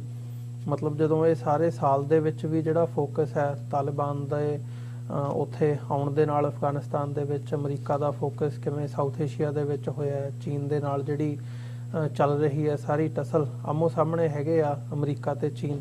ਇਸ ਨੂੰ ਮੁੱਖ ਰੱਖਦਿਆਂ ਹੋਇਆਂ ਜਿਵੇਂ ਅਮਰੀਕਾ ਨੇ ਭਾਰਤ ਨੂੰ ਮੂਹਰੇ ਕੀਤਾ, ਚੀਨ ਦੇ ਸਾਹਮਣੇ ਲਿਆ ਕੇ ਖੜਾ ਕੀਤਾ, ਉਹ ਸਾਰੀ ਜਿਹੜੀ ਡਿਵੈਲਪਮੈਂਟ ਆ ਬਹੁਤ ਅਹਿਮ ਬਣ ਜਾਂਦੀ ਆ। ਹੁਣ ਵੀ ਰੀਸੈਂਟਲੀ ਜਦੋਂ ਅਸੀਂ ਦੇਖ ਰਹੇ ਹਾਂ, ਉਹ ਚੀਨ ਤੇ ਭਾਰਤ ਆਮੋ ਸਾਹਮਣੇ ਵੀ ਰਹੇ ਆ, ਅਰੁਣਾਚਲ ਪ੍ਰਦੇਸ਼ ਨੂੰ ਲੈ ਕੇ ਵੀ ਤੇ ਇੱਧਰ ਦੂਜੀਆਂ ਈਸਟਰਨ ਸਟੇਟਸ ਨੂੰ ਮੁੱਖ ਰੱਖਦਿਆਂ ਹੋਇਆਂ ਵੀ। ਅਰੁਣਾਚਲ ਪ੍ਰਦੇਸ਼ ਮਤਲਬ ਇੱਕ ਅਜਿਹਾ ਖਿੱਤਾ ਬਣਿਆ ਹੋਇਆ ਜਿੱਥੇ ਚੀਨ ਦਾ ਦਾਅਵਾ ਰਿਹਾ ਹੈ ਕਿ ਇਹ ਸਾਡਾ ਪਾਰਟ ਹੈ, ਤੇ ਭਾਰਤ ਨੇ ਹਮੇਸ਼ਾ, ਕਿਉਂਕਿ ਅਰੁਣਾਚਲ ਪ੍ਰਦੇਸ਼ ਹੈ ਇਸ ਵਕਤ ਪ੍ਰੈਕਟੀਕਲੀ ਭਾਰਤ ਦੇ ਹਿੱਸੇ ਆਉਂਦਾ ਜਾਂ ਭਾਰਤ ਦਾ ਕਬਜ਼ਾ ਆ, ਸੋ ਉਸ ਨੂੰ ਲੈ ਕੇ ਵੀ ਜਿਹੜੀ ਟਸਲ ਹੈ ਉਹ ਹਮੇਸ਼ਾ ਚੱਲਦੀ ਰਹਿੰਦੀ ਹੈ। ਹੁਣ ਵੀ ਡਿਵੈਲਪਮੈਂਟਸ ਉਸ ਨੂੰ ਮੁੱਖ ਰੱਖਦਿਆਂ ਹੋ ਰਹੀਆਂ ਨੇ। ਸੋ ਇੱਕ ਵੱਡਾ ਸਵਾਲ ਇੱਥੇ ਬਣ ਜਾਂਦਾ ਕਿ ਅਰੁਣਾਚਲ ਪ੍ਰਦੇਸ਼ ਇਸ ਵਕਤ ਮਤਲਬ ਉਹ ਸਥਾਨ ਜਾਂ ਉਹ ਇੱਕ ਇਸ਼ੂ ਬਣ ਕੇ ਸਾਹਮਣੇ ਆਊਗਾ ਜਿਹਨੂੰ ਲੈ ਕੇ ਚੀਨ ਤੇ ਭਾਰਤ ਆਮੋ ਸਾਹਮਣੇ ਹੋਣਗੇ। ਦੇਖੋ, ਕੱਲ ਅਸੀਂ ਇਸ ਗੱਲ ਦੇ ਉੱਤੇ ਫੋਕਸ ਕੀਤਾ ਸੀ ਕਿ ਸਾਡਾ ਖਿੱਤਾ ਸਾਊਥ ਏਸ਼ੀਆ ਔਰ ਉਸ ਦੇ ਵਿੱਚ ਅਸੀਂ ਸਾਊਥ ਚਾਈਨਾ ਸੀ ਵੀ, ਔਰ ਜਿਹੜਾ ਉਹ ਸਾਰਾ ਹੀ ਏਸ਼ੀਅਨ ਪਾਰਟ ਹੈ। ਅਸੀਂ ਇਹ ਜ਼ਿਕਰ ਕੀਤਾ ਸੀ ਕਿ ਪਹਿਲਾਂ ਇਨਸਾਨੀ ਇਤਿਹਾਸ 'ਚ ਔਰ ਖ਼ਾਸ ਤੌਰ ਤੇ 20ਵੀਂ ਸਦੀ ਦੇ ਜਦੋਂ ਅਸੀਂ 2 ਵਰਲਡ ਵਾਰਸ ਦੇਖਦੇ ਹਾਂ ਤੇ ਉਹਨਾਂ ਦਾ ਓਰੀਜਨ ਵੀ ਯੂਰਪ ਦੇ ਵਿੱਚ ਹੋਇਆ ਔਰ ਉਹਦੇ ਲਈ ਜ਼ਿੰਮੇਵਾਰ ਵੀ ਯੂਰਪੀਅਨ ਮੁਲਕ ਸੀ। Post Second World War, Cold War scenario ਭਾਵੇਂ ਗਲੋਬਲ ਜਿਹੜੀ ਹੈ ਉਹ ਪੋਲਰਾਈਜੇਸ਼ਨ ਹੋ ਰਹੀ ਸੀ ਦੋਨਾਂ ਗਰੁੱਪਾਂ 'ਚ, ਸੋਵੀਅਤ ਯੂਨੀਅਨ ਜਾਂ ਅਮਰੀਕਾ, ਲੇਕਿਨ ਜੇ ਫੋਕਸ ਸੀ ਜ਼ਿਆਦਾ ਕਨਫਲਿਕਟ ਦਾ ਜਾਂ ਇੰਟਰਸਟ ਸੀ ਤਾਂ ਮਿਡਲ ਈਸਟ ਸੀ। ਔਰ ਇਹ ਪਹਿਲੀ ਵਾਰ ਹੋਣ ਜਾ ਰਿਹਾ ਕਿ ਉਹ ਟੈਰੀਟੋਰੀ ਜਿਹੜੀ ਕਿ ਸਾਊਥ ਚਾਈਨਾ ਸੀ ਦੀ ਹੈ ਜਾਂ ਸਾਡਾ ਜਿਹਦੇ 'ਚ ਸਾਊਥ ਏਸ਼ੀਆ, ਸੈਂਟਰਲ ਏਸ਼ੀਆ ਤੋਂ ਸਾਊਥ ਏਸ਼ੀਆ ਤੱਕ ਔਰ ਮਿਡਲ ਈਸਟ ਤੱਕ ਜਿਹੜਾ ਸਾਰਾ ਹੀ ਰੀਜਨ ਜਿਸ ਦੀ ਪਕੜ ਦੇ ਵਿੱਚ ਆ ਜਾਂਦਾ ਹੈ, ਉੱਥੇ ਜਿਹੜੀਆਂ ਵੱਡੀਆਂ 3 ਪਾਵਰਸ ਨੇ ਉਹਨਾਂ ਦੇ ਵਿੱਚ ਅਮਰੀਕਾ, ਚਾਈਨਾ ਔਰ ਰਸ਼ੀਆ, ਉਹ ਇੱਕ ਦੂਸਰੇ ਦੇ ਆਮੋ ਸਾਹਮਣੇ ਹੋ ਗਈਆਂ ਨੇ। ਔਰ ਇਹਦੇ 'ਚ ਜ਼ਾਹਰ ਹੈ ਰਸ਼ੀਆ ਚਾਈਨਾ ਦਾ ਛੋਟਾ ਭਰਾ ਬਣ ਕੇ ਬਿਹੇਵ ਕਰ ਰਿਹਾ ਕਿਉਂਕਿ ਉਸ ਦਾ ਸਟੇਟਸ ਸੋਵੀਅਤ ਯੂਨੀਅਨ ਦੇ ਕਲੈਪਸ ਤੋਂ ਬਾਅਦ ਖਤਮ ਹੋ ਗਿਆ। ਔਰ ਭਾਰਤ ਜਿਨ੍ਹਾਂ ਦੇ ਹਾਲਾਂਕਿ ਦਾਅਵੇ ਜੇ ਅਸੀਂ 90s ਦੇ ਵਿੱਚ ਵਾਜਪਾਈ ਸਰਕਾਰ ਦੇ ਵੇਲੇ ਤੋਂ ਦੇਖੀਏ ਔਰ ਇਹ ਹਕੂਮਤੀ ਤੌਰ ਤੇ ਉਹਨਾਂ ਦੇ ਦਾਅਵੇ ਸੀ ਕਿ 2025 ਤੱਕ ਅਸੀਂ ਚੀਨ ਨੂੰ ਪਿੱਛੇ ਛੱਡ ਜਾਾਂਗੇ, 2050 ਤੱਕ ਅਸੀਂ ਅਮਰੀਕਾ ਨੂੰ ਓਵਰਕਮ ਕਰ ਲਾਂਗੇ, ਅਸੀਂ ਸੁਪਰ ਪਾਵਰ, ਅਸੀਂ ਏਸ਼ੀਅਨ ਟਾਈਗਰ ਔਰ ਉਸ ਦੀਆਂ ਤਰ੍ਹਾਂ ਦੀਆਂ ਟਰਮਸ ਜਿਹੜੀਆਂ ਨੇ ਆਪ ਹੀ ਘੜ ਕੇ ਜਿਹੜੀਆਂ ਨੇ ਉਹ ਬਣਾ ਰਹੇ ਸੀ। ਹਾਲਾਂਕਿ ਹੁਣ ਹਕੀਕਤ ਜਦੋਂ 2021 ਖਤਮ ਹੁੰਦਾ ਹੈ ਤੇ ਅਸੀਂ ਦੇਖ ਰਹੇ ਹਾਂ ਕਿ ਇਕਨੋਮਿਕਲੀ ਜੇ ਚਾਈਨਾ ਦੇ ਨਾਲ ਹੀ ਇਹਨਾਂ ਦਾ, ਕਿਉਂਕਿ ਬਹੁਤ ਸਾਰੇ ਮੁਕਾਬਲੇ ਚਾਈਨਾ ਨਾਲ ਇਸ ਲਈ ਹੋ ਸਕਦੇ ਨੇ ਕਿ ਆਬਾਦੀ ਵਾਈਜ਼ ਲਗਭਗ ਇੱਕੋ ਜਿਹੀ ਆਬਾਦੀ ਦੇ ਨੇੜੇ ਤੇੜੇ ਨੇ।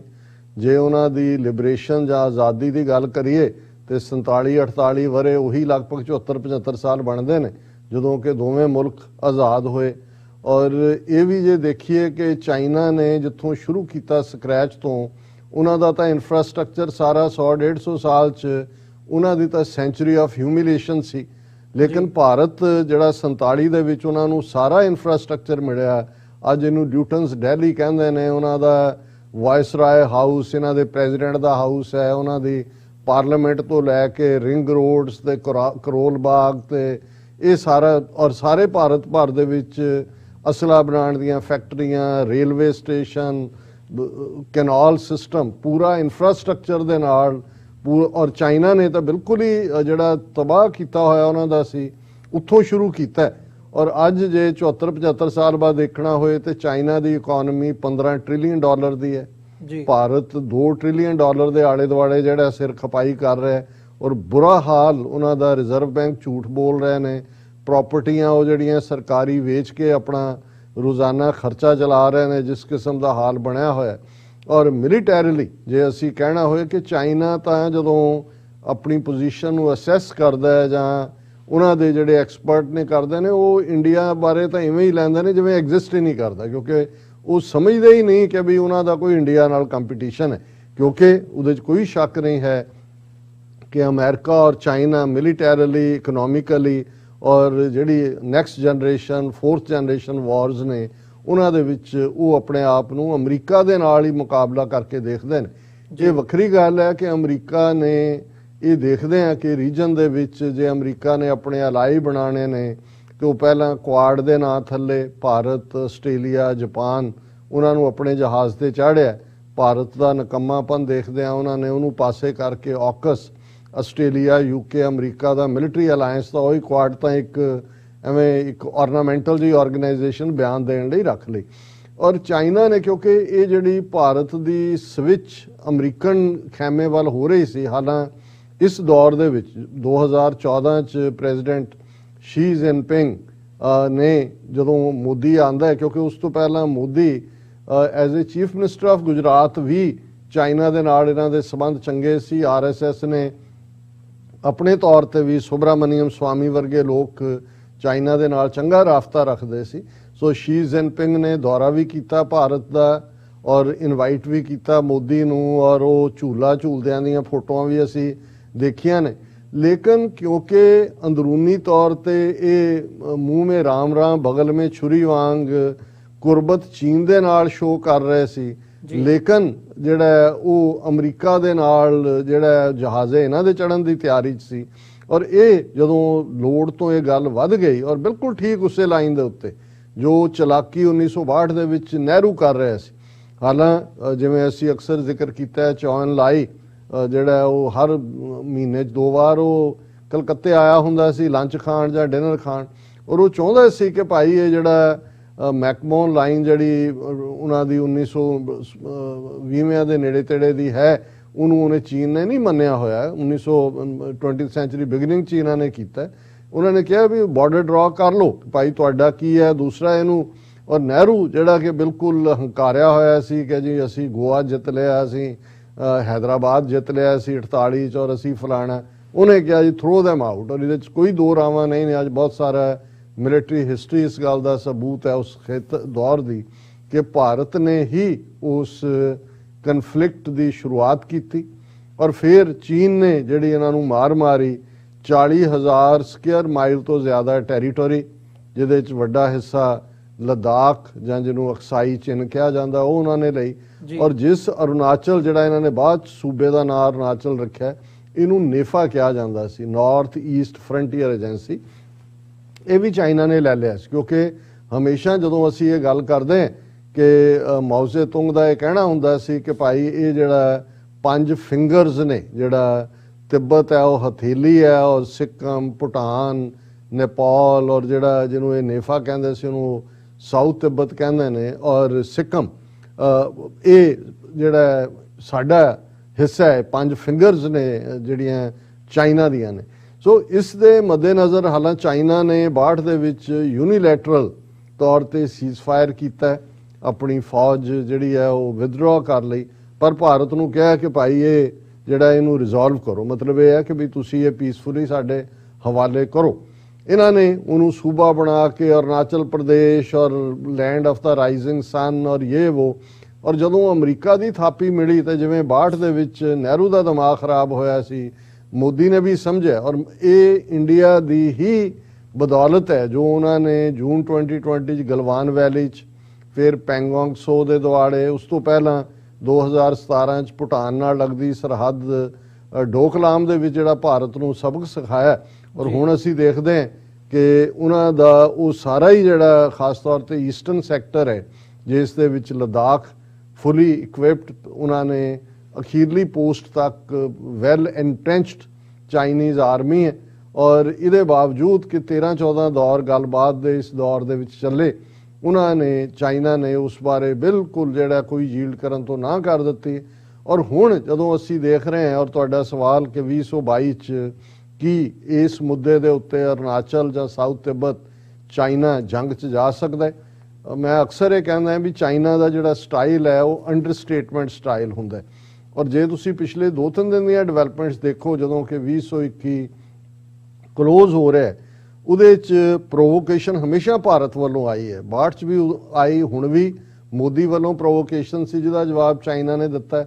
ਔਰ ਜਿਹੜੀਆਂ ਹਰਕਤਾਂ ਭਾਰਤ ਨੇ ਪਿਛਲੇ ਹਫ਼ਤਿਆਂ ਦੇ ਵਿੱਚ ਕੀਤੀਆਂ ਨੇ, ਔਰ ਖਾਸ ਤੌਰ ਤੇ ਅਮਰੀਕਾ ਦੇ ਨਾਲ ਰਲ ਕੇ, ਜਿਵੇਂ ਅਮਰੀਕਾ ਨੇ 2 ਐਨਵਾਏ ਮੁਕਰਰ ਕੀਤੇ, ਔਰ ਉਹਨਾਂ ਦੀ ਜਿਹੜੀ ਦਲਾਈ ਲਾਮੇ ਦੀ ਗਵਰਨਮੈਂਟ ਇਨ ਐਗਜ਼ਾਈਲ ਹੈ ਉਹਨਾਂ ਦੇ ਨਾਲ ਜਿਹੜੀ ਹੈ ਕਮਿਊਨੀਕੇਸ਼ਨ ਖੋਲੀ। ਔਰ ਇਹ ਪਹਿਲੀ ਵਾਰ ਸੀ ਪਿਛਲੇ 60 ਸਾਲ ਦੇ ਵਿੱਚ ਜਦੋਂ ਦਾ ਦਲਾਈ ਲਾਮਾ ਉੱਥੇ ਆਇਆ ਕਿ ਗਵਰਨਮੈਂਟ ਇਨ ਐਗਜ਼ਾਈਲ ਨੂੰ ਮਾਨਤਾ ਦਿੱਤੀ। ਗੱਲ ਫਿਰ ਇੱਥੇ ਨਹੀਂ ਰੁਕੀ। ਇਹਨਾਂ ਦਾ ਇੱਕ ਗਰੁੱਪ ਇਹਨਾਂ ਨੇ ਮੈਂਬਰ ਪਾਰਲੀਮੈਂਟਸ ਦੇ ਨਾਂ ਥੱਲੇ ਬਣਾਇਆ ਹੋਇਆ, all party Indian parliamentary forum. 6 MPs ਨੇ ਸ਼ਮੂਲੀਅਤ ਕੀਤੀ ਉਸੇ ਹੀ ਗਵਰਨਮੈਂਟ ਇਨ ਐਗਜ਼ਾਈਲ ਦੇ ਇੱਕ ਡਿਨਰ ਦੇ ਵਿੱਚ। ਹੁਣ ਇਹ ਸਾਰੀ ਟੂ ਮਚ ਪ੍ਰੋਵੋਕੇਸ਼ਨ ਸੀ, ਔਰ ਚਾਈਨਾ ਦੇ ਲਈ ਇਹ ਉਹਨਾਂ ਦੀ ਦੁੱਖ ਦੀ ਰਗ ਹੈ। ਉਹ ਤਿੱਬਤ ਹੋਏ, ਉਹ ਤਾਈਵਾਨ ਹੋਏ, ਹਾਂਗਕਾਂਗ ਵਾਲਾ ਪਾਰਟ ਤਾਂ ਉਹਨਾਂ ਨੇ ਹੱਲ ਕਰ ਲਿਆ। ਔਰ ਉਹਨਾਂ ਨੇ ਜਿਹੜਾ ਮੈਸੇਜ ਇਹਨਾਂ ਪਿਛਲੇ 2-3 ਦਿਨਾਂ ਦੇ ਵਿੱਚ ਦਿੱਤਾ ਹੈ, ਉਸ ਤੋਂ ਬੜਾ ਕਲੀਅਰ ਹੈ ਕਿ ਫੁੱਲ ਸਕੇਲ ਵਾਰ ਦੇ ਤਾਂ ਚਾਂਸਸ ਨਹੀਂ ਹੁੰਦੇ ਜਦੋਂ ਪਾਵਰ ਨਿਊਕਲੀਅਰ ਬਣ ਜਾਂਦੀਆਂ ਨੇ, ਲੇਕਿਨ ਲਿਮਿਟਿਡ ਵਾਰ। ਔਰ ਚਾਈਨਾ ਦੇ ਲਈ ਇਹ ਜਿਹੜਾ ਸਾਊਥ ਚਾਈਨਾ ਜਾਂ ਅਰੁਣਾਚਲ ਇਵੇਂ ਹੀ ਲੈਣਾ ਹੀ ਹੈ ਜਿਵੇਂ ਬਿੱਲੀ ਜਿਹੜੀ ਆ ਉਹ ਮਾਰ ਕੇ ਪੰਜਾ ਚੂਹਾ ਜਿੱਥੋਂ ਮਰਜ਼ੀ ਉਹਦੇ ਚੂਹੇ ਤੱਕ ਪਹੁੰਚਣਾ ਹੁੰਦਾ, ਉਹ ਤਾਂ ਪਹਿਲਾਂ ਹੀ ਪਹੁੰਚੀ ਹੋਈ ਹੈ।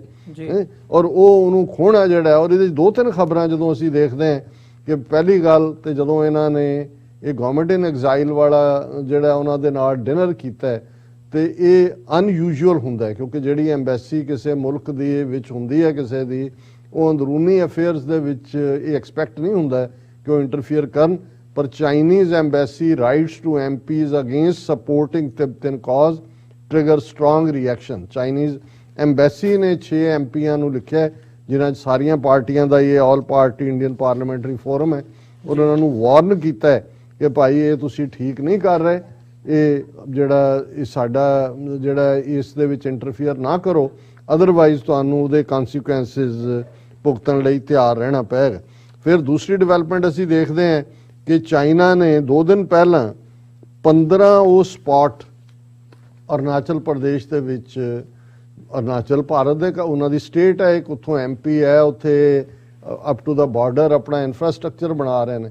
ਹੁਣ ਵਿਦਿਨ ਅਰੁਣਾਚਲ ਦੇ ਨਕਸ਼ੇ 'ਚ ਜਿਹੜੀਆਂ ਥਾਵਾਂ ਨੇ, 15 ਥਾਵਾਂ ਦੇ ਨਾਂ ਚਾਈਨੀਜ਼ ਨੇ, ਜਿਹੜੀ ਉਹਨਾਂ ਦੀ ਆਫੀਸ਼ੀਅਲ ਡਾਇਲੈਕਟ ਹੈ, ਸਕ੍ਰਿਪਟ ਡਾਇਲੈਕਟ ਮੈਂਡਰਿਨ, ਕਿਉਂਕਿ ਚਾਈਨੀਜ਼ ਜ਼ਬਾਨ ਦੇ ਵੀ ਕਈ ਡਾਇਲੈਕਟ ਨੇ, ਮੈਂਡਰੀਨ ਉਹਨਾਂ ਦੀ ਜਿਹੜੀ ਹੈ ਉਹ ਸਟੈਂਡਰਡ ਲੈਂਗੁਏਜ ਹੈ।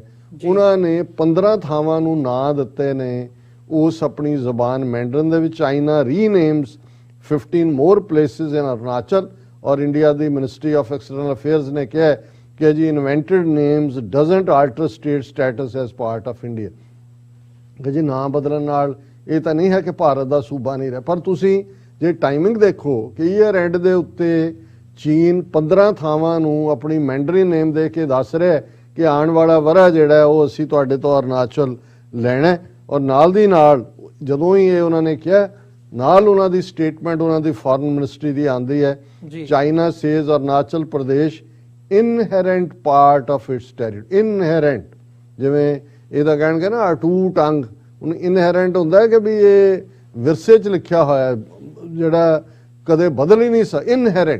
ਇਨਹੈਰੈਂਟ ਪਾਰਟ ਆਫ ਇਟਸ ਟੈਰੀਟਰੀ, ਔਰ ਇਹ ਇੰਡੀਆ ਨੂੰ ਉਹਨਾਂ ਨੇ ਸਟਰੋਂਗ ਮੈਸੇਜ ਦਿੱਤਾ ਹੈ। ਤੇ ਨਾਲ ਦੀ ਨਾਲ ਜਦੋਂ ਤੁਸੀਂ ਖਬਰਾਂ ਨੂੰ ਮਿਲਾ ਕੇ ਦੇਖਦੇ ਹੋ, Pakistan China vow to tap full potential of strategic Gwadar port. ਹੁਣ ਗਵਾਦਰ ਪੋਰਟ ਜਿਹੜੀ ਆਜ਼ਾਦ ਕਸ਼ਮੀਰ ਦੀ ਟੈਰੀਟਰੀ ਚੋਂ ਜ਼ਾਹਰ ਹੈ, ਬਾਲਿਸਤਾਨ ਗਿਲਗਿਸਤਾਨ ਉਸ ਚੋਂ ਲੰਘਦੀ ਹੈ, ਔਰ ਭਾਰਤ ਕਹਿੰਦਾ ਜੀ ਦੇਖੋ ਇਹ ਤਾਂ ਸਾਰਾ ਕਸ਼ਮੀਰ ਸਾਡਾ ਹੈ, ਔਰ ਇਹ ਚਾਈਨਾ ਉੱਥੇ ਕਿਉਂ ਜਿਹੜਾ ਸੀਪੈਕ ਦਾ ਹਿੱਸਾ ਹੈ।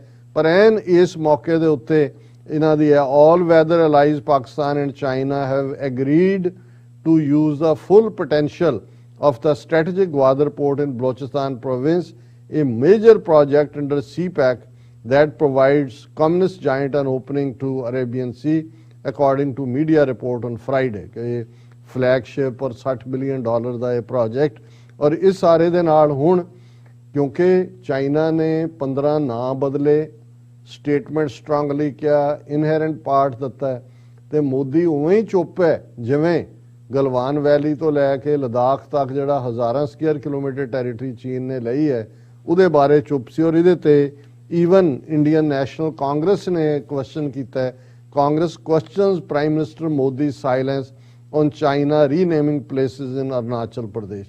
ਉਹਨਾਂ ਨੇ ਕਿਹਾ ਕਿ will our response be limited to banning Chinese apps while Indo China trade crosses $100 billion mark, ask Congress spokesman Gaurav Vallabh. ਉਹਨਾਂ ਨੇ ਕਿਹਾ ਜੀ ਇੱਕ ਪਾਸੇ ਟ੍ਰੇਡ $100 ਬਿਲੀਅਨ ਦਾ ਕ੍ਰਾਸ ਕਰ ਰਹੀ ਹੈ, ਤੇ ਤੁਸੀਂ ਜਦੋਂ ਰਿਐਕਟ ਕਰਦੇ ਹੋ ਕਹਿੰਦੇ ਅਸੀਂ ਚਾਈਨੀਜ਼ ਐਪ ਬੈਨ ਕਰਤੀਆਂ, ਅਸੀਂ ਟਿਕਟੌਕ ਬੈਨ ਕਰ ਦਿਆਂਗੇ, ਅਸੀਂ ਇਹ ਬੈਨ ਕਰ ਦਿਆਂਗੇ। ਉਹ ਕਿ ਬਸ ਆਹੀ ਵੀ ਮੋਦੀ ਜ਼ਬਾਨ ਕਿਉਂ ਨਹੀਂ ਖੋਲਦਾ।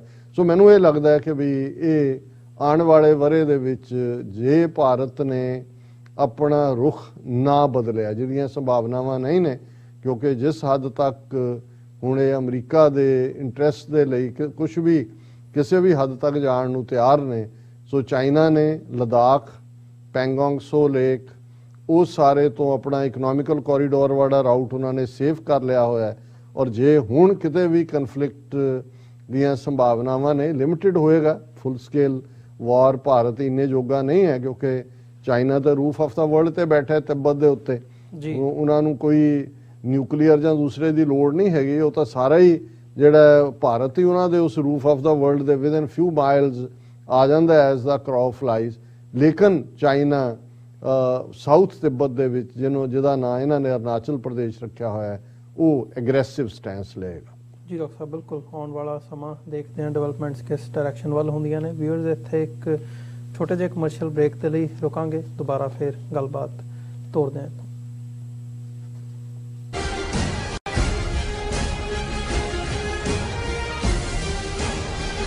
ਕੀ ਤੁਸੀਂ ਰੋਜ਼ਾਨਾ ਕੰਮ ਤੇ ਆਪਣਾ ਵਧੇਰੇ ਸਮਾਂ ਬਿਤਾਉਣ ਤੋਂ ਪਰੇਸ਼ਾਨ ਹੋ? ਆਪਣੀ ਪੂੰਜੀ ਨੂੰ ਕੰਮ ਤੇ ਲਗਾਓ, ਸਾਡੇ ਨਾਲ ਇਨਵੈਸਟ ਕਰੋ। ਅਸੀਂ ਤੁਹਾਡੀ ਪੂੰਜੀ ਤੋਂ ਤੁਹਾਡੇ ਲਈ ਵਧੇਰੇ ਪੈਸੇ ਬਣਾ ਸਕਦੇ ਹਾਂ। ਅਸੀਂ ਪ੍ਰਾਈਵੇਟ ਇਕੁਇਟੀ ਇਨਵੈਸਟਮੈਂਟ ਫਰਮ ਹਾਂ ਤੇ ਕਮਰਸ਼ੀਅਲ ਰੀਅਲ ਏਸਟੇਟ ਵਿੱਚ ਮਾਹਿਰ ਹਾਂ। Property management, leasing, asset management, commercial real estate investment ਵਿੱਚ ਸਾਰੀਆਂ ਸੇਵਾਵਾਂ ਲਈ ਅਮਰੀਕਾ ਭਰ ਵਿੱਚੋਂ ਤੁਸੀਂ ਸਾਡੇ ਤੱਕ ਪਹੁੰਚ ਕਰ ਸਕਦੇ ਹੋ। ਆਜ਼ਾਦ ਕਮਰਸ਼ੀਅਲ ਰੀਅਲਟੀ ਸਰਵਿਸਿਜ਼ ਤੇ Azad family trust, 701 North Post Oak Road, suite number 204, Houston, Texas. ਤੁਸੀਂ ਸਾਨੂੰ ਸਾਡੇ ਫੋਨ ਨੰਬਰ 7136861277 ਤੇ ਵੀ ਸੰਪਰਕ ਕਰ ਸਕਦੇ ਹੋ। ਆਜ਼ਾਦ ਕਮਰਸ਼ੀਅਲ। ਕੀ ਤੁਸੀਂ ਆਪਣੇ ਟੈਕਸਸ ਨੂੰ ਲੈ ਕੇ ਚਿੰਤਤ ਹੋ? ਤੁਸੀਂ ਆਪਣੀ ਕਮਾਈ ਲਈ ਮਿਹਨਤ ਕਰਦੇ ਹੋ, ਭਾਵੇਂ ਤੁਸੀਂ ਨੌਕਰੀ ਵਿੱਚ ਹੋਵੋ ਜਾਂ ਆਪਣਾ ਬਿਜ਼ਨਸ ਚਲਾਉਂਦੇ ਹੋ। ਜਦੋਂ ਟੈਕਸ ਭਰਨ ਦਾ ਸਮਾਂ ਆਉਂਦਾ ਹੈ ਤਾਂ ਤੁਹਾਨੂੰ ਇੱਕ ਭਰੋਸੇਯੋਗ ਟੈਕਸ ਅਕਾਊਂਟੈਂਟ ਦੀ ਲੋੜ ਹੈ ਜੋ ਟੈਕਸ ਬੈਲੈਂਸ ਦਾ ਤੁਹਾਡੇ ਪੱਖ ਵਿੱਚ ਜਾਣਾ ਯਕੀਨੀ ਬਣਾਵੇ। ਸਿਆਟਲ ਦੀ ਜਾਣੀ ਪਛਾਣੀ company Accurate accountants and Taxes ਤੁਹਾਡੀ ਸੇਵਾ ਵਿੱਚ ਹਾਜ਼ਰ ਹੈ। ਅਸੀਂ ਹਰ ਤਰ੍ਹਾਂ ਦੇ ਟੈਕਸ ਭਰਨ ਵਿੱਚ ਤੁਹਾਡੀ ਮਦਦ ਕਰਾਂਗੇ। ਟੈਕਸ ਸੰਬੰਧੀ ਕਿਸੇ ਵੀ ਤਰ੍ਹਾਂ ਦੇ ਸਵਾਲ ਲਈ ਅੱਜ ਹੀ ਸਾਡੇ ਤੱਕ ਪਹੁੰਚ ਕਰੋ।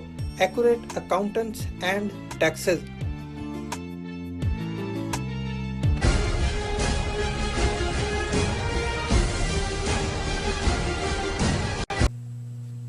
ਵਿਊਅਰਸ, ਬ੍ਰੇਕ ਤੋਂ ਬਾਅਦ ਤੁਹਾਡਾ ਸਾਰਿਆਂ ਦਾ ਸਵਾਗਤ ਹੈ।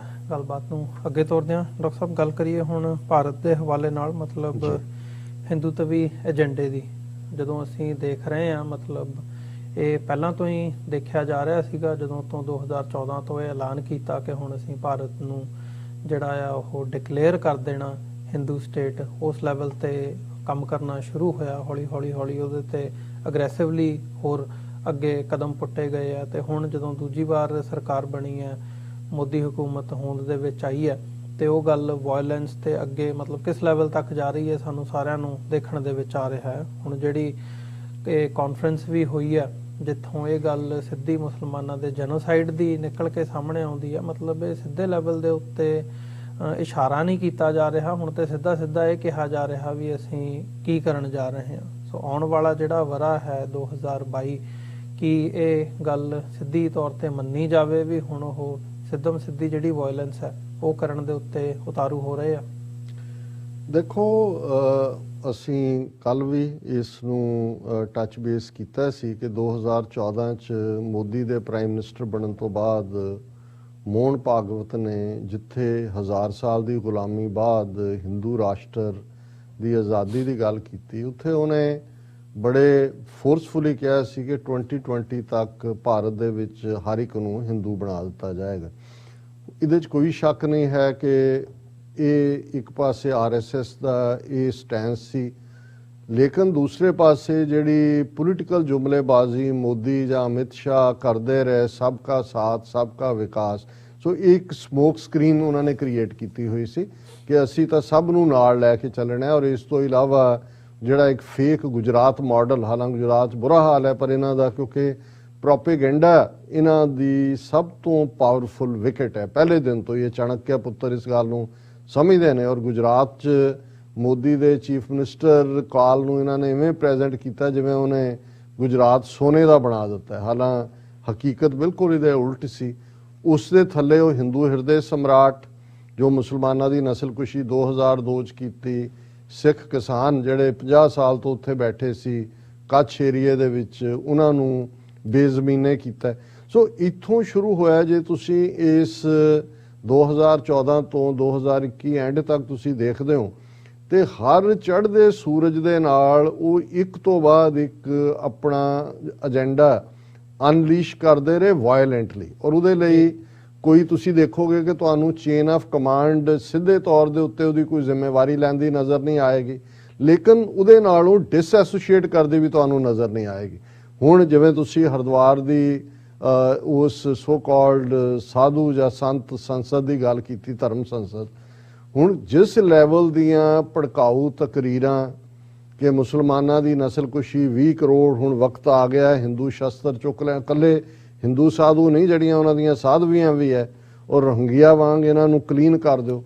ਪਰ ਤੁਹਾਨੂੰ ਨਾ ਮੋਦੀ, ਨਾ ਅਮਿਤ ਸ਼ਾਹ, ਨਾ ਮੋਹਨ ਭਾਗਵਤ ਕਿਸੇ ਲੈਵਲ ਤੇ ਵੀ ਉਹਦੀ ਕੰਡੈਮਨੇਸ਼ਨ ਨਹੀਂ ਔਰ ਕੋਈ ਅਰੈਸਟ ਨਹੀਂ। ਹੁਣ ਜਿਸ ਉਹ ਕਾਲੂ ਮਹਾਰਾਜ, ਕਾਲੀਚਰਨ ਮਹਾਰਾਜ ਦੀ ਬੜੀ ਅਰੈਸਟ ਦੀ ਗੱਲ ਕਰ ਰਹੇ ਨੇ, ਉਹ ਵੀ ਇਸ ਲਈ ਕਿਉਂਕਿ ਇਹ ਜਿਹੜੀ ਧਰਮ ਸੰਸਦ ਉਹਨਾਂ ਨੇ ਕੀਤੀ ਉਹ ਰਾਏਪੁਰ 'ਚ ਕੀਤੀ, ਜਿਹੜੀ ਛੱਤੀਸਗੜ੍ਹ 'ਚ ਹੈ, ਜਿਸ ਛੱਤੀਸਗੜ੍ਹ 'ਚ ਕਾਂਗਰਸ ਦੀ ਹਕੂਮਤ ਹੈ। ਔਰ ਉਹ ਛੱਤੀਸਗੜ੍ਹ ਦੀ ਪੁਲਿਸ ਨੇ ਜਾ ਕੇ ਉਹਨੂੰ ਜਿਹੜਾ ਹੈ ਉਹ ਕਾਲੀਚਰਨ ਨੂੰ ਜਿਹੜਾ ਉੱਥੋਂ ਮੱਧ ਪ੍ਰਦੇਸ਼ 'ਚੋਂ ਗ੍ਰਿਫਤਾਰ ਕੀਤਾ। ਹਾਲਾਂਕਿ ਉਹਨੇ ਕੋਈ ਮੁਸਲਮਾਨਾਂ ਦੇ ਖਿਲਾਫ ਉਹਦੀ ਕੋਈ ਸਟੇਟਮੈਂਟ ਨਹੀਂ ਸੀ, ਉਹ ਤਾਂ ਸਿਰਫ ਗਾਂਧੀ ਦੇ ਨਾਂ ਨੂੰ ਸੀ ਕਿ ਗਾਂਧੀ ਨੂੰ ਉਹਨੇ ਅਬਿਊਜ਼ ਕੀਤਾ। ਸੋ ਉਹ ਤਾਂ ਕਾਂਗਰਸ ਨੂੰ ਪਾਰਟੀ ਦਾ ਆਪਣਾ ਉਨੇ ਕੁ ਲੈਵਲ ਤੇ, ਲੇਕਿਨ ਜਿਹੜਾ ਓਪਨ ਜੈਨੋਸਾਈਡ ਦੀ ਕਾਲ ਹਰਿਦੁਆਰ ਦੀ ਸੰਸਦ ਚੋਂ ਨਿਕਲਦੀ ਹੈ ਉਸ ਦੇ ਉੱਤੇ ਕੋਈ ਅਜੇ ਤੱਕ ਤੁਹਾਨੂੰ ਨਾ ਰਿਐਕਸ਼ਨ ਦੇਖਣ ਨੂੰ ਮਿਲਦਾ ਹੈ ਇਹਨਾਂ ਦੇ ਕਿਸੇ ਲੈਵਲ ਤੋਂ। ਸੋ ਇਹ ਦੱਸ ਰਿਹਾ ਇਹ ਖੌਫਨਾਕ ਹੈ। ਔਰ ਮੈਂ ਅੱਗੇ ਵੀ ਜ਼ਿਕਰ ਕੀਤਾ ਸੀ ਕਿ ਨਸੀਰੁਦੀਨ ਸ਼ਾਹ ਉਹ ਕਰਨ ਥਾਪਰ ਨੂੰ ਜਦੋਂ ਇੰਟਰਵਿਊ ਦੇ ਰਿਹਾ ਉਹਨੇ ਕਿਹਾ ਜੀ ਹੁਣ ਤਾਂ ਪੁਸ਼ ਉਸ ਪਾਸੇ ਹੋ ਰਿਹਾ ਹੈ ਕਿ India is being push toward civil war. ਉਹਨੇ ਉਹ ਲਫ਼ਜ਼ ਇਸਤੇਮਾਲ ਫਿਰ ਉਹਨੇ, ਹਾਲਾਂ ਜਿਵੇਂ ਮੈਂ ਅੱਗੇ ਵੀ ਕਿਹਾ ਸੀ ਕਿ ਵੀ ਉਹ ਉਸ ਲੈਵਲ ਦੇ ਨਹੀਂ ਨੇ ਲੋਕ, ਉਹ ਤਾਂ ਬੜੇ ਆਪ ਨੂੰ ਲਿਬਰਲ, ਇੰਡੀਅਨ, ਸੈਕੂਲਰ ਔਰ ਕੁਝ ਮਾਮਲਿਆਂ 'ਚ ਏਥੀਇਸਟ ਕੋ ਆ ਕੇ ਖੁਸ਼ ਨੇ। ਲੇਕਿਨ ਉਹ ਵੀ ਇਹ ਮਹਿਸੂਸ ਕਰਦੇ ਨੇ ਕਿ ਇਹ ਗੱਲ ਕਿਸ ਹੱਦ ਤੱਕ ਜਾ ਚੁੱਕੀ ਹੈ। ਔਰ ਕੱਲਾ ਇਹ ਨਹੀਂ ਹੈ ਕਿ ਵੀ ਅਸੀਂ ਇੱਕ ਮੁਸਲਮਾਨਾਂ ਜਾਂ ਈਸਾਈਆਂ ਦੇ ਹਵਾਲੇ ਨਾਲ ਵੀ ਗੱਲ ਕੀਤੀ, ਜੋ ਇਹਨਾਂ ਨੇ 25 ਦਸੰਬਰ ਨੂੰ ਚਰਚਾਂ ਦੇ ਉੱਤੇ ਹਮਲੇ ਔਰ ਸਕੂਲਾਂ ਤੇ ਔਰ ਜਿਸ ਕਿਸਮ ਦੀਆਂ ਧਮਕੀਆਂ, ਪਰ ਉਹਦੇ ਨਾਲ ਕਿਵੇਂ ਉਹ ਹਿੰਦੂ ਪਾਵਰ ਨੂੰ ਅਨਲੀਸ਼ ਕਰ ਰਹੇ ਨੇ। ਅੱਜ ਕਰਨਾਟਕਾ ਗਵਰਨਮੈਂਟ ਨੇ ਲੈਜਿਸਲੇਸ਼ਨ ਲਿਆਂਦਾ, ਹੁਣ ਉੱਥੇ 30,000 ਤੋਂ ਜ਼ਿਆਦਾ ਮੰਦਰ ਜਿਹੜੇ ਨੇ ਉਹ ਜਿਨ੍ਹਾਂ ਨੂੰ ਡਿਸਟ੍ਰਿਕਟ ਐਡਮਿਨਿਸਟ੍ਰੇਸ਼ਨ ਦੇ ਥੱਲੇ ਗਵਰਨਮੈਂਟ ਲੈਵਲ ਦਾ ਟਰਸਟ ਉਹਨਾਂ ਨੂੰ ਹੈਂਡਲ ਕਰਦਾ ਔਰ ਉਹਦੇ 'ਚ ਜਿਹੜੇ 30 ਤੋਂ ਜ਼ਿਆਦਾ ਮੰਦਰ ਐਸੇ ਨੇ ਜਿਨ੍ਹਾਂ ਦੀ ਜਿਹੜੀ ਆਮਦਨ ਹੈ ਸਾਲਾਨਾ ਉਹ 5 ਕਰੋੜ ਤੋਂ ਜ਼ਿਆਦਾ ਹੈ, ਫਿਰ 5-5 ਲੱਖ ਤੋਂ ਜ਼ਿਆਦਾ ਹੈ। ਸੋ ਹੁਣ ਤੱਕ ਉਹ ਗਵਰਨਮੈਂਟ ਕੰਟਰੋਲਡ ਕਰਨਾਟਕਾ ਜਿਹੜੇ ਟਰਸਟ ਨੇ ਉਹਨਾਂ ਨੂੰ ਮੈਨੇਜ ਕਰਦੇ ਨੇ, ਵੱਡੀ ਗਿਣਤੀ 'ਚ ਜਿਹੜੇ ਪੁਜਾਰੀ ਔਰ ਜੋ ਵੀ ਉਹਨਾਂ ਦੀਆਂ ਮਜ਼ਹਬੀ ਰਸਮਾਂ ਨੇ ਉਹਨਾਂ ਨੂੰ ਕਰਨ ਲਈ। ਔਰ ਇਸ ਕਾਨੂੰਨ ਦੇ ਮੁਤਾਬਕ ਕਰਨਾਟਕਾ 'ਚ ਉਹ ਕੰਟਰੋਲ ਖਤਮ ਕਰਕੇ ਉਹਨਾਂ ਨੇ ਕਿਹਾ ਜੀ ਪ੍ਰਾਈਵੇਟ ਟਰਸਟ ਹੋਣਗੇ। ਹੁਣ ਇਹ ਜਿਹੜਾ ਫੋਲੋ ਕਰਨ ਦੀ ਲਾਈਨ ਹੈ, ਇਸ ਦਾ ਮਤਲਬ ਇਹ ਹੈ ਕਿ ਅਰਬਾਂ ਖਰਬਾਂ ਦੀ ਪ੍ਰਾਪਰਟੀ, ਹੁਣ ਕੋਈ ਸ਼ੱਕ ਨਹੀਂ ਹੋਣਾ ਚਾਹੀਦਾ ਕਿ ਪ੍ਰਾਈਵੇਟ ਟਰਸਟ ਕਿਹਦੇ ਹੱਥ 'ਚ ਹੋਣਗੇ। ਸੋ ਕਿਸੇ ਵੀ ਕੰਮ ਨੂੰ ਜਦੋਂ ਅਸੀਂ ਈਵਨ ਜੈਨੋਸਾਈਡ ਦੀਆਂ ਉਹ 8 ਜਾਂ 10 ਸਟੇਜਸ ਜਿਹੜੀਆਂ UN ਨੇ ਮੰਨੀਆਂ ਹੋਈਆਂ ਉਹਨਾਂ ਵੱਲ ਅਸੀਂ ਦੇਖਦੇ ਹਾਂ ਤੇ ਉਹਨਾਂ ਦੇ ਵਿੱਚ ਜਿਹੜਾ ਫਾਈਨਲ ਜੈਨੋਸਾਈਡ ਜਾਂ ਐਕਸਟਰਮੀਨੇਸ਼ਨ ਔਰ ਡਿਨਾਇਲ ਉਸ ਤੋਂ ਉੱਥੋਂ ਤੱਕ ਇਹ ਪਹੁੰਚ ਚੁੱਕੇ ਨੇ। ਔਰ ਉਹਦੇ 'ਚ ਇੱਕ ਬਹੁਤ ਪਾਵਰਫੁਲ ਪਾਰਟ ਪਹਿਲਾਂ ਕਲਾਸੀਫਿਕੇਸ਼ਨ ਹੁੰਦਾ ਹੈ, ਤੁਸੀਂ ਬਦਨਾਮ ਕਰਦੇ ਹੋ, ਤੁਸੀਂ ਜ਼ਿੰਮੇਵਾਰ ਦੱਸਦੇ ਹੋ, ਗੱਦਾਰ ਸਾਬਤ ਕਰਦੇ ਹੋ। ਫਿਰ ਤੁਹਾਡਾ ਆਰਗੇਨਾਈਜੇਸ਼ਨਲ ਨੈਟਵਰਕ ਹੁੰਦਾ ਹੈ ਜਿਨ੍ਹਾਂ ਨੇ ਕੈਰੀ ਕਰਨਾ ਹੈ ਜੈਨੋਸਾਈਡਲ ਏਜੰਡੇ ਨੂੰ। ਉਹ ਆਲਰੇਡੀ RSS ਦੇ ਫਾਰਮ 'ਚ ਮਿਲੀਅਨਸ ਆਫ ਉਹਨਾਂ ਦੇ ਵਰਕਰ ਔਰ ਉਹਨਾਂ ਦੇ ਨਾਂ ਭਾਵੇਂ ਕੋਈ ਬਜਰੰਗ ਦਲ ਤੇ ਕੋਈ ਹਿੰਦੂ ਵਾਹਿਨੀ ਜਾਂ ਕੁਝ ਵੀ ਰੱਖਿਆ ਹੋਏ ਉਸੇ ਲਾਈਨ ਦੇ ਉੱਤੇ ਹੈ। ਫਿਰ ਰਿਸੋਰਸ ਹਕੂਮਤ ਉਹਨਾਂ ਦੇ ਕੋਲ ਆਲਰੇਡੀ ਹੈਗੀ ਹੈ ਜਿਨ੍ਹਾਂ ਦੇ ਕੋਲ ਅੰਨਾ ਪੈਸਾ ਹੈ। ਇਹ ਮੰਦਰਾਂ ਨੂੰ ਵੀ ਉਹਨਾਂ ਨੇ ਪ੍ਰਾਈਵੇਟ ਕਰਕੇ ਉਸ ਲਾਈਨ ਤੇ, ਔਰ ਲੈਵਲ ਤਾਂ ਇਹ ਹੈ ਕਿ ਜਿੱਥੇ ਕਈ 100 ਕਰੋੜ ਜਿਹੜੇ ਨੇ ਉਹ ਇਲੈਕਸ਼ਨ ਫੰਡ ਦੇ ਨਾਂ ਥੱਲੇ ਇਸ ਵੇਲੇ 75% ਤੋਂ ਜ਼ਿਆਦਾ ਡੋਨੇਸ਼ਨ BJP ਨੂੰ ਹੀ ਜਾ ਰਹੀ ਹੈ। ਹੁਣ ਕਿਸੇ ਚੀਜ਼ ਔਰ ਮੀਡੀਆ ਜਿਹੜਾ ਉਹਨਾਂ ਨੂੰ ਕਵਰ ਵੀ ਕਰਦਾ ਔਰ ਦੂਸਰਾ ਔਰ ਉਹਨਾਂ ਦਾ ਦੁਨੀਆ ਭਰ ਦੇ ਵਿੱਚ ਨੈਟਵਰਕ ਜਿਹਦੇ ਥੱਲੇ ਉਹ ਹਰ ਇਸ ਕਿਸਮ ਦੇ ਜੈਨੋਸਾਈਡਲ ਐਕਟ ਤੋਂ ਤੁਸੀਂ ਜੂਨ 84 ਦੇ ਹਵਾਲੇ ਨਾਲ ਦੇਖੋ, ਨਵੰਬਰ 84 ਦੇ ਹਵਾਲੇ ਨਾਲ ਦੇਖੋ, 2 ਅਦਾਲਤੀ ਸਿਸਟਮ। ਹੁਣ ਦਿੱਲੀ ਦੇ ਵਿੱਚ ਟਰੰਪ ਬੈਠਾ ਹੈ, ਮੁਸਲਮਾਨਾਂ ਤੇ ਹਮਲੇ ਹੁੰਦੇ ਨੇ, ਮਸੀਤਾਂ ਤੇ ਕਬਜ਼ੇ ਹੁੰਦੇ ਨੇ, ਜੇ 10 ਬੰਦੇ ਅੰਦਰ ਦਿੱਤੇ ਗਏ ਨੇ ਉਹ ਮੁਸਲਮਾਨ ਨੇ, ਉਹਨਾਂ ਨੇ ਕਿਹਾ ਜੀ ਇਹਨਾਂ ਨੇ ਟ੍ਰਿਗਰ ਕੀਤੇ ਨੇ, ਇਹੀ ਹਿੰਦੂ ਮੈਜੋਰਟੀ ਦੇ ਖਿਲਾਫ ਇਹਨਾਂ ਨੇ ਇਹ ਪਾਲਿਸੀ ਲਈ। ਹੁਣ ਇੱਕ ਪਾਸਾ ਅਸੀਂ ਇਹ ਦੇਖ ਰਹੇ ਔਰ ਦੂਸਰੇ ਪਾਸੇ ਅਸੀਂ ਇਹ ਦੇਖਦੇ ਹਾਂ ਕਿ ਜਦੋਂ ਕਿਸੇ ਹੋਰ ਮਜ਼ਹਬ ਨੂੰ ਡਿਕਰਾਈ ਕਰਨਾ ਹੁੰਦਾ ਹੈ, ਫਿਰ ਜਿਵੇਂ RSS ਨੇ ਇੱਕ ਜ਼ਮਾਨੇ 'ਚ ਅੱਜ ਤੋਂ 15-20 ਸਾਲ ਪਹਿਲਾਂ ਇੱਕ ਸਟੋਰੀ ਕੱਢੀ ਕਿ ਜੀ ਕਿਵੇਂ ਗਣੇਸ਼ ਦੁੱਧ ਪੀਣ ਲੱਗ ਗਏ ਨੇ ਔਰ ਉਹ ਦੁਨੀਆ ਭਰ 'ਚ ਗਣੇਸ਼ ਦੀ ਮੂਰਤੀ ਦੁੱਧ ਪੀਣ ਲੱਗ ਗਈ, ਕਿਉਂਕਿ ਜਦੋਂ ਉਹਨਾਂ ਨੇ ਦੱਸਣਾ ਵੀ ਅਸੀਂ ਸਾਡਾ ਮਜ਼ਹਬ ਕਿਵੇਂ ਉਹਦੇ 'ਚ ਮਿਰੈਕਲ ਹੈ, ਤਾਕਤ। ਔਰ ਕੱਲ੍ਹ ਹੀ ਮੈਂ ਖਬਰ ਦੇਖ ਰਿਹਾ ਸੀ ਕਿ video purportedly show Ayyappa idol opening eyes, this happened more than 4 times and people in the area thronged the temple to witness the reported miracle। ਇਹ ਕੋਇੰਬਟੋਰ ਦੇ ਹਵਾਲੇ ਨਾਲ ਖਬਰ ਹੈ ਕਿ ਜੀ ਹੁਣ ਇਹ ਮੋਰੀਆ ਆਪਾ ਗਣੇਸ਼ ਹੁਣ ਉਦੋਂ ਗਣੇਸ਼ ਦੀ ਮੂਰਤੀ ਵੈਸੇ ਦੁੱਧ ਪੀ ਰਹੀ, ਇਹ ਜਦੋਂ ਪੂਜਾ ਕਰਕੇ ਉਹਦਾ ਵਿਸਰਜਨ ਕਰਦੇ ਨੇ ਪਾਣੀ ਦੇ ਵਿੱਚ ਲਿਜਾ ਕੇ ਪੂਰਾ ਪ੍ਰੋਸੈਸ਼ਨ ਫਾਰਮ 'ਚ, ਉਹਨਾਂ ਨੇ ਕਿਹਾ ਜੀ ਜਿਉਂ ਹੀ ਜਿਹੜਾ ਇਹ idol of Lord Ayyappa opening and shutting his eyes during a consecration has gone viral, ਕਿ ਵਾਇਰਲ ਹੈ, ਲੱਖਾਂ ਲੋਕ ਉੱਥੇ ਇਕੱਠੇ ਹੋ ਰਹੇ ਨੇ ਕਿ ਜੀ ਦੇਖੋ ਉਸ ਮੂਰਤੀ ਨੇ ਅੱਖਾਂ ਖੋਲੀਆਂ ਔਰ ਬੰਦ ਕੀਤੀਆਂ। ਫਿਰ ਗੱਲ ਜਦੋਂ ਅਸੀਂ ਦੇਖਦੇ ਹਾਂ ਕਿ ਵੀ ਜਦੋਂ ਜੈਨੋਸਾਈਡਲ ਪਾਲਿਸੀਜ਼ ਇੰਪਲੀਮੈਂਟ ਕੀਤੀਆਂ ਜਾਂਦੀਆਂ ਕਿਵੇਂ ਫੁੱਟ ਸੋਲਜਰ ਤਿਆਰ ਕੀਤੇ ਜਾਂਦੇ ਨੇ, ਔਰ ਇਹੀ ਨਾਜ਼ੀਆਂ ਦੀ ਆਈਡੀਓਲੋਜੀ ਸੀ ਕਿ catch as young as 3 years old, ਕਿ ਭਾਈ ਤੁਸੀਂ ਵਾਈਟ ਰੇਸਿਜ਼ਮ ਤੁਹਾਡਾ ਸੁਪੀਰੀਅਰ। ਔਰ ਹੁਣ ਇੱਕ ਪਾਸੇ ਹਰਿਦੁਆਰ ਦੀ ਧਰਮ ਸੰਸਦ ਦੇ ਵਿੱਚ ਹਜ਼ਾਰਾਂ ਜਿਹੜੇ ਉਹ ਸੈਫਰਨ ਕਲੈਡ ਗੁੰਡੇ ਨੇ, ਉਹਨਾਂ ਨੂੰ ਸਹੁੰ ਚੁਕਾਈ ਗਈ ਕਿ ਅਸੀਂ ਸ਼ਸਤਰ ਚੁੱਕਾਂਗੇ, ਅਸੀਂ ਹਿੰਦੂ ਧਰਮ ਦੀ ਰੱਖਿਆ ਕਰਾਂਗੇ। ਹੁਣ ਇਹ ਪਾਰਟ ਉਹਨਾਂ ਨੇ ਸਕੂਲਾਂ ਦੇ ਵਿੱਚ ਵੀ ਇਹ ਪ੍ਰੈਕਟਿਸ, ਔਰ ਅੱਜ ਦੀ ਮੇਨ ਜਿਹੜੀ ਖਬਰ ਕਿ ਭਾਰਤ ਦੇ ਕਈ ਸਕੂਲਾਂ 'ਚ ਸਟੂਡੈਂਟਸ ਨੂੰ ਚੁਕਾਈ ਗਈ ਹਿੰਦੂ ਰਾਸ਼ਟਰ ਬਣਾਉਣ ਦੀ ਸਹੁੰ। ਤੁਸੀਂ ਦੇਖ ਸਕਦੇ ਹੋ ਤਸਵੀਰਾਂ ਨੇ, ਜਿਵੇਂ ਹੇ ਹਿਟਲਰ ਵਾਂਗ ਸਹੁੰ ਚੁੱਕੀ ਜਾਂਦੀ ਸੀ ਕਿ ਦੇਸ਼ ਭਰ 'ਚ ਭਾਰਤ ਨੂੰ ਹਿੰਦੂ ਰਾਸ਼ਟਰ ਬਣਾਉਣ, ਹਿੰਦੂ ਰਾਸ਼ਟਰ ਵਿੱਚ ਬਦਲਣ ਲਈ ਸਹੁੰ ਚੁੱਕ ਪ੍ਰੋਗਰਾਮ ਆਯੋਜਿਤ ਕੀਤੇ ਗਏ, ਜਿਨ੍ਹਾਂ ਦੇ ਵੀਡੀਓ ਇੱਕ ਨਿੱਜੀ ਚੈਨਲ ਤੇ ਚੈਨਲ ਦੇ ਮੁੱਖ ਸੰਪਾਦਕ ਨੇ ਆਪਣੇ ਆਥੋਰਾਈਜ਼ਡ ਟਵਿੱਟਰ ਹੈਂਡਲ ਤੇ ਸਾਂਝੇ ਕੀਤੇ। ਔਰ ਇਹ ਵੀਡੀਓ ਪੋਸਟ ਕੀਤੀ ਹੋਈ ਹੈ। ਇਹ ਉੱਤਰ ਪ੍ਰਦੇਸ਼ ਦਾ ਸੋਨ ਪੱਧਰ 'ਚ ਇੱਕ ਸਕੂਲ ਦੇ ਸਟੂਡੈਂਟ ਨੇ ਜਿਹੜੇ ਸਹੁੰ ਲੈ ਰਹੇ ਨੇ, ਲੜੋ ਮਰੋ ਜੇ ਲੋੜ ਪਈ ਤਾਂ ਮਾਰੋ। ਇਹ ਉਹਨਾਂ ਨੂੰ ਸਹੁੰ ਚੁਕਾਈ ਜਾ ਰਹੀ ਹੈ। ਪੂਰੀ ਇਹਦੇ ਤੇ ਸਟੋਰੀ ਹੈ, ਵੀਡੀਓ ਜਿਹੜੀ ਹੈ ਲਾਈਵ ਸਾਰੇ ਪਾਰਟ 'ਚ ਦੇਖੀ ਜਾ ਸਕਦੀ ਹੈ। ਹੁਣ ਇੱਕ ਪਾਸੇ ਤਾਂ ਅਸੀਂ ਇਹ ਵਰਤਾਰਾ ਭਾਰਤ ਦੇ ਹਵਾਲੇ ਨਾਲ ਦੇਖ ਰਹੇ ਹਾਂ, ਦੂਸਰੇ ਪਾਸੇ ਬਦਨਾਮ ਕੀਤਾ ਜਾਂਦਾ ਹੈ ਪਾਕਿਸਤਾਨ ਨੂੰ।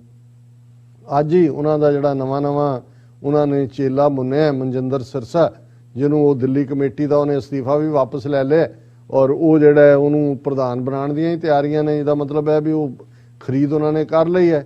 ਉਹਨੇ ਰੌਲਾ ਪਾਇਆ ਹੋਇਆ ਜੀ ਫਲਾਣੀ ਥਾਂ ਇੱਕ ਹਿੰਦੂ ਕੁੜੀ ਕਨਵਰਟ ਕਰਤੀ, ਔਰ ਦੂਜਾ ਹਾਲਾਂ ਡੌਨ ਅਖਬਾਰ ਜਿਹੜੀ ਫੇਅਰ ਹੈ ਉਹਨਾਂ ਨੇ ਕਿਹਾ ਜੀ ਉਹਨਾਂ ਦਾ ਘਰੇਲੂ ਝਗੜਾ ਹੈ, ਉਹਦੇ 'ਚ ਕੋਈ ਇਸਲਾਮਿਕ ਲਾਈਨ ਨਹੀਂ ਹੈ। ਲੇਕਿਨ ਇੱਕ ਪਾਸੇ ਹਿੰਦੂਤਵਾ ਦੀ ਲਾਈਨ ਕਿਸ ਹੱਦ ਤੱਕ ਚਲੀ ਗਈ ਹੈ ਕਿ 2022 'ਚ ਸ਼ਰਤੀਆ ਤੌਰ ਦੇ ਉੱਤੇ ਹਰ ਸੈਕਟਰ 'ਚ ਵਾਇਲੈਂਸ ਹੋਏਗੀ। ਔਰ ਪਾਕਿਸਤਾਨ ਤੋਂ ਇਸ ਦੇ ਉਲਟ ਖਬਰ ਹੈ, Pakistan sets up first ever body of Hindu leaders to take care of minority communities temples, ਕਿ ਜਿਵੇਂ ਪਾਕਿਸਤਾਨ ਨੇ ਸਿੱਖ ਇਤਿਹਾਸਕ ਗੁਰਦੁਆਰਿਆਂ ਦੀ ਸਾਂਭ ਸੰਭਾਲ ਲਈ ਪਾਕਿਸਤਾਨ ਸਿੱਖ ਗੁਰਦੁਆਰਾ ਪ੍ਰਬੰਧਕ ਕਮੇਟੀ ਬਣਾਈ ਹੈ। ਕੱਲ ਜਿਹੜੀ ਹੈ ਕ੍ਰਿਸ਼ਨ ਸ਼ਰਮਾ ਦੀ ਅਗਵਾਈ ਦੇ ਥੱਲੇ ਮਿਨਿਸਟਰੀ ਆਫ ਰਿਲੀਜੀਅਸ ਅਫੇਅਰਸ ਨੇ ਪਾਕਿਸਤਾਨ ਹਿੰਦੂ ਮੰਦਰ ਮੈਨੇਜਮੈਂਟ ਕਮੇਟੀ ਜਿਹੜੀ ਹੈ ਉਹ ਨਾਮ ਬਣਾਈ ਹੈ। ਔਰ ਉਹਨਾਂ ਨੇ ਕਿਹਾ ਵੀ ਜਿੰਨੇ ਪਾਕਿਸਤਾਨ ਦੇ ਵਿੱਚ ਹਿੰਦੂ ਮੰਦਰ ਨੇ, ਔਰ ਹਿਸਟੋਰੀਕਲ ਕਟਾਕਸ਼ ਰਾਜ ਵਰਗੇ ਔਰ ਸਿੰਧ ਦੇ ਵਿੱਚ ਕਾਫੀ ਵੱਡੀ ਪਾਪੂਲੇਸ਼ਨ ਹਿੰਦੂਆਂ ਦੀ ਹੈ, ਉਹ ਜਿਹੜੀ ਇਹ ਕਮੇਟੀ ਹੈ ਪਾਕਿਸਤਾਨ ਹਿੰਦੂ ਮੰਦਰ ਮੈਨੇਜਮੈਂਟ ਕਮੇਟੀ, ਉਹ ਉਹਨਾਂ ਨੂੰ ਹੈਂਡਲ ਕਰੇਗੀ। ਸੋ ਇੱਕ ਪਾਸੇ ਇਸਲਾਮ ਦੇ ਨਾਂ ਥੱਲੇ ਬਣਿਆ ਇਸਲਾਮਿਕ ਮੁਲਕ, ਉਹ ਤਾਂ ਮਾਈਨੋਰਿਟੀਜ਼ ਨੂੰ ਜਿਹੜਾ ਉਹ ਬਰਾਬਰੀ ਦੇ ਹੱਕ ਰਾਦਰ ਪ੍ਰੋਟੈਕਸ਼ਨ ਦੇਣ ਦੇ ਲਈ, ਔਰ 2-3 ਮੰਦਰ ਜਿਹੜੇ ਉੱਥੇ ਆਕੂਪਾਈ ਕੀਤੇ ਹੋਏ ਸੀ, ਸਰਕਾਰੀ ਕਬਜ਼ੇ 'ਚ ਸੀ ਜਾਂ ਉਹਨਾਂ ਦਾ ਹੋਰ ਯੂਜ਼ ਹੋ ਰਿਹਾ ਸੀ, ਸੁਪਰੀਮ ਕੋਰਟ ਦੇ ਆਰਡਰ ਦੇ ਥੱਲੇ ਕਰਾਚੀ ਦੇ ਵਿੱਚ ਜਿਹੜੇ ਨੇ ਉਹ ਟੈਂਪਲ ਹਵਾਲੇ ਕੀਤੇ ਗਏ ਨੇ ਹਿੰਦੂਆਂ ਦੇ। ਸੋ ਇਧਰ ਜਿਹੜਾ ਇੰਡੀਆ 'ਚ ਜੋ ਨਾਜ਼ੀ ਜਰਮਨੀ 1930 'ਚ ਜਿਸ ਹੱਦ ਤੱਕ ਪਹੁੰਚ ਗਿਆ ਸੀ, ਹੁਣ ਉਹ ਫਾਈਨਲ ਸਟੇਜ ਹੀ ਹੈ ਜਿਹੜੀ ਉਹ ਜੈਨੋਸਾਈਡ ਦੀਆਂ 8 ਜਾਂ 10 ਸਟੇਜਿਸ ਦਾ ਮੈਂ ਜ਼ਿਕਰ ਕੀਤਾ ਕਿ ਹੁਣ ਐਕਸਟਰਮੀਨੇਸ਼ਨ ਦੀ ਲਾਈਨ ਹੈ ਜਿਹੜੀ ਕਿ ਇਸ 2022 ਦੇ ਵਿੱਚ ਮੁਸਲਮਾਨਾਂ, ਈਸਾਈਆਂ, ਸਿੱਖਾਂ ਦੇ ਖਿਲਾਫ ਅਸੀਂ ਪੰਜਾਬ ਦੇ ਕੰਟੈਕਸਟ ਡਿਟੇਲ 'ਚ ਗੱਲ ਕਰਾਂਗੇ। ਇਹ ਏਜੰਡਾ ਉਹ ਵਾਇਓਲੈਂਟਲੀ ਇੰਪਲੀਮੈਂਟ ਕਰਨਗੇ। ਜੀ ਡਾਕਟਰ ਸਾਹਿਬ ਬਿਲਕੁਲ, ਬਹੁਤ ਬਹੁਤ ਧੰਨਵਾਦ। ਤੇ ਵਿਊਅਰਸ ਇੱਥੇ ਇੱਕ ਛੋਟੇ ਜਿਹੇ ਕਮਰਸ਼ੀਅਲ ਬ੍ਰੇਕ ਤੇ ਲਈ ਰੁਕਦੇ ਹਾਂ, ਦੁਬਾਰਾ ਫਿਰ ਵਿਚਾਰ ਚਰਚਾ ਕੰਟੀਨਿਊ ਕਰਦੇ ਹਾਂ।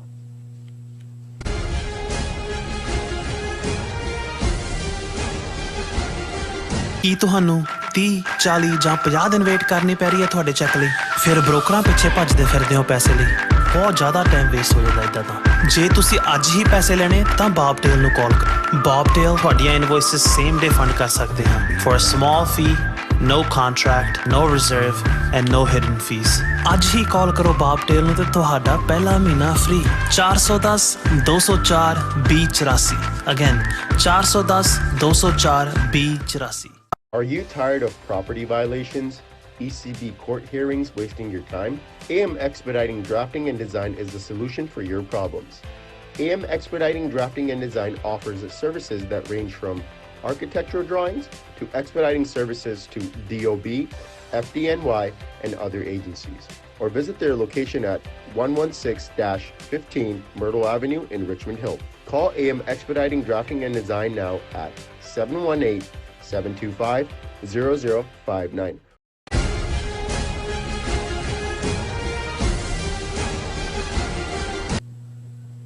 ਵਿਊਅਰਸ ਬ੍ਰੇਕ ਤੋਂ ਬਾਅਦ ਤੁਹਾਡਾ ਸਾਰਿਆਂ ਦਾ ਸਵਾਗਤ ਹੈ।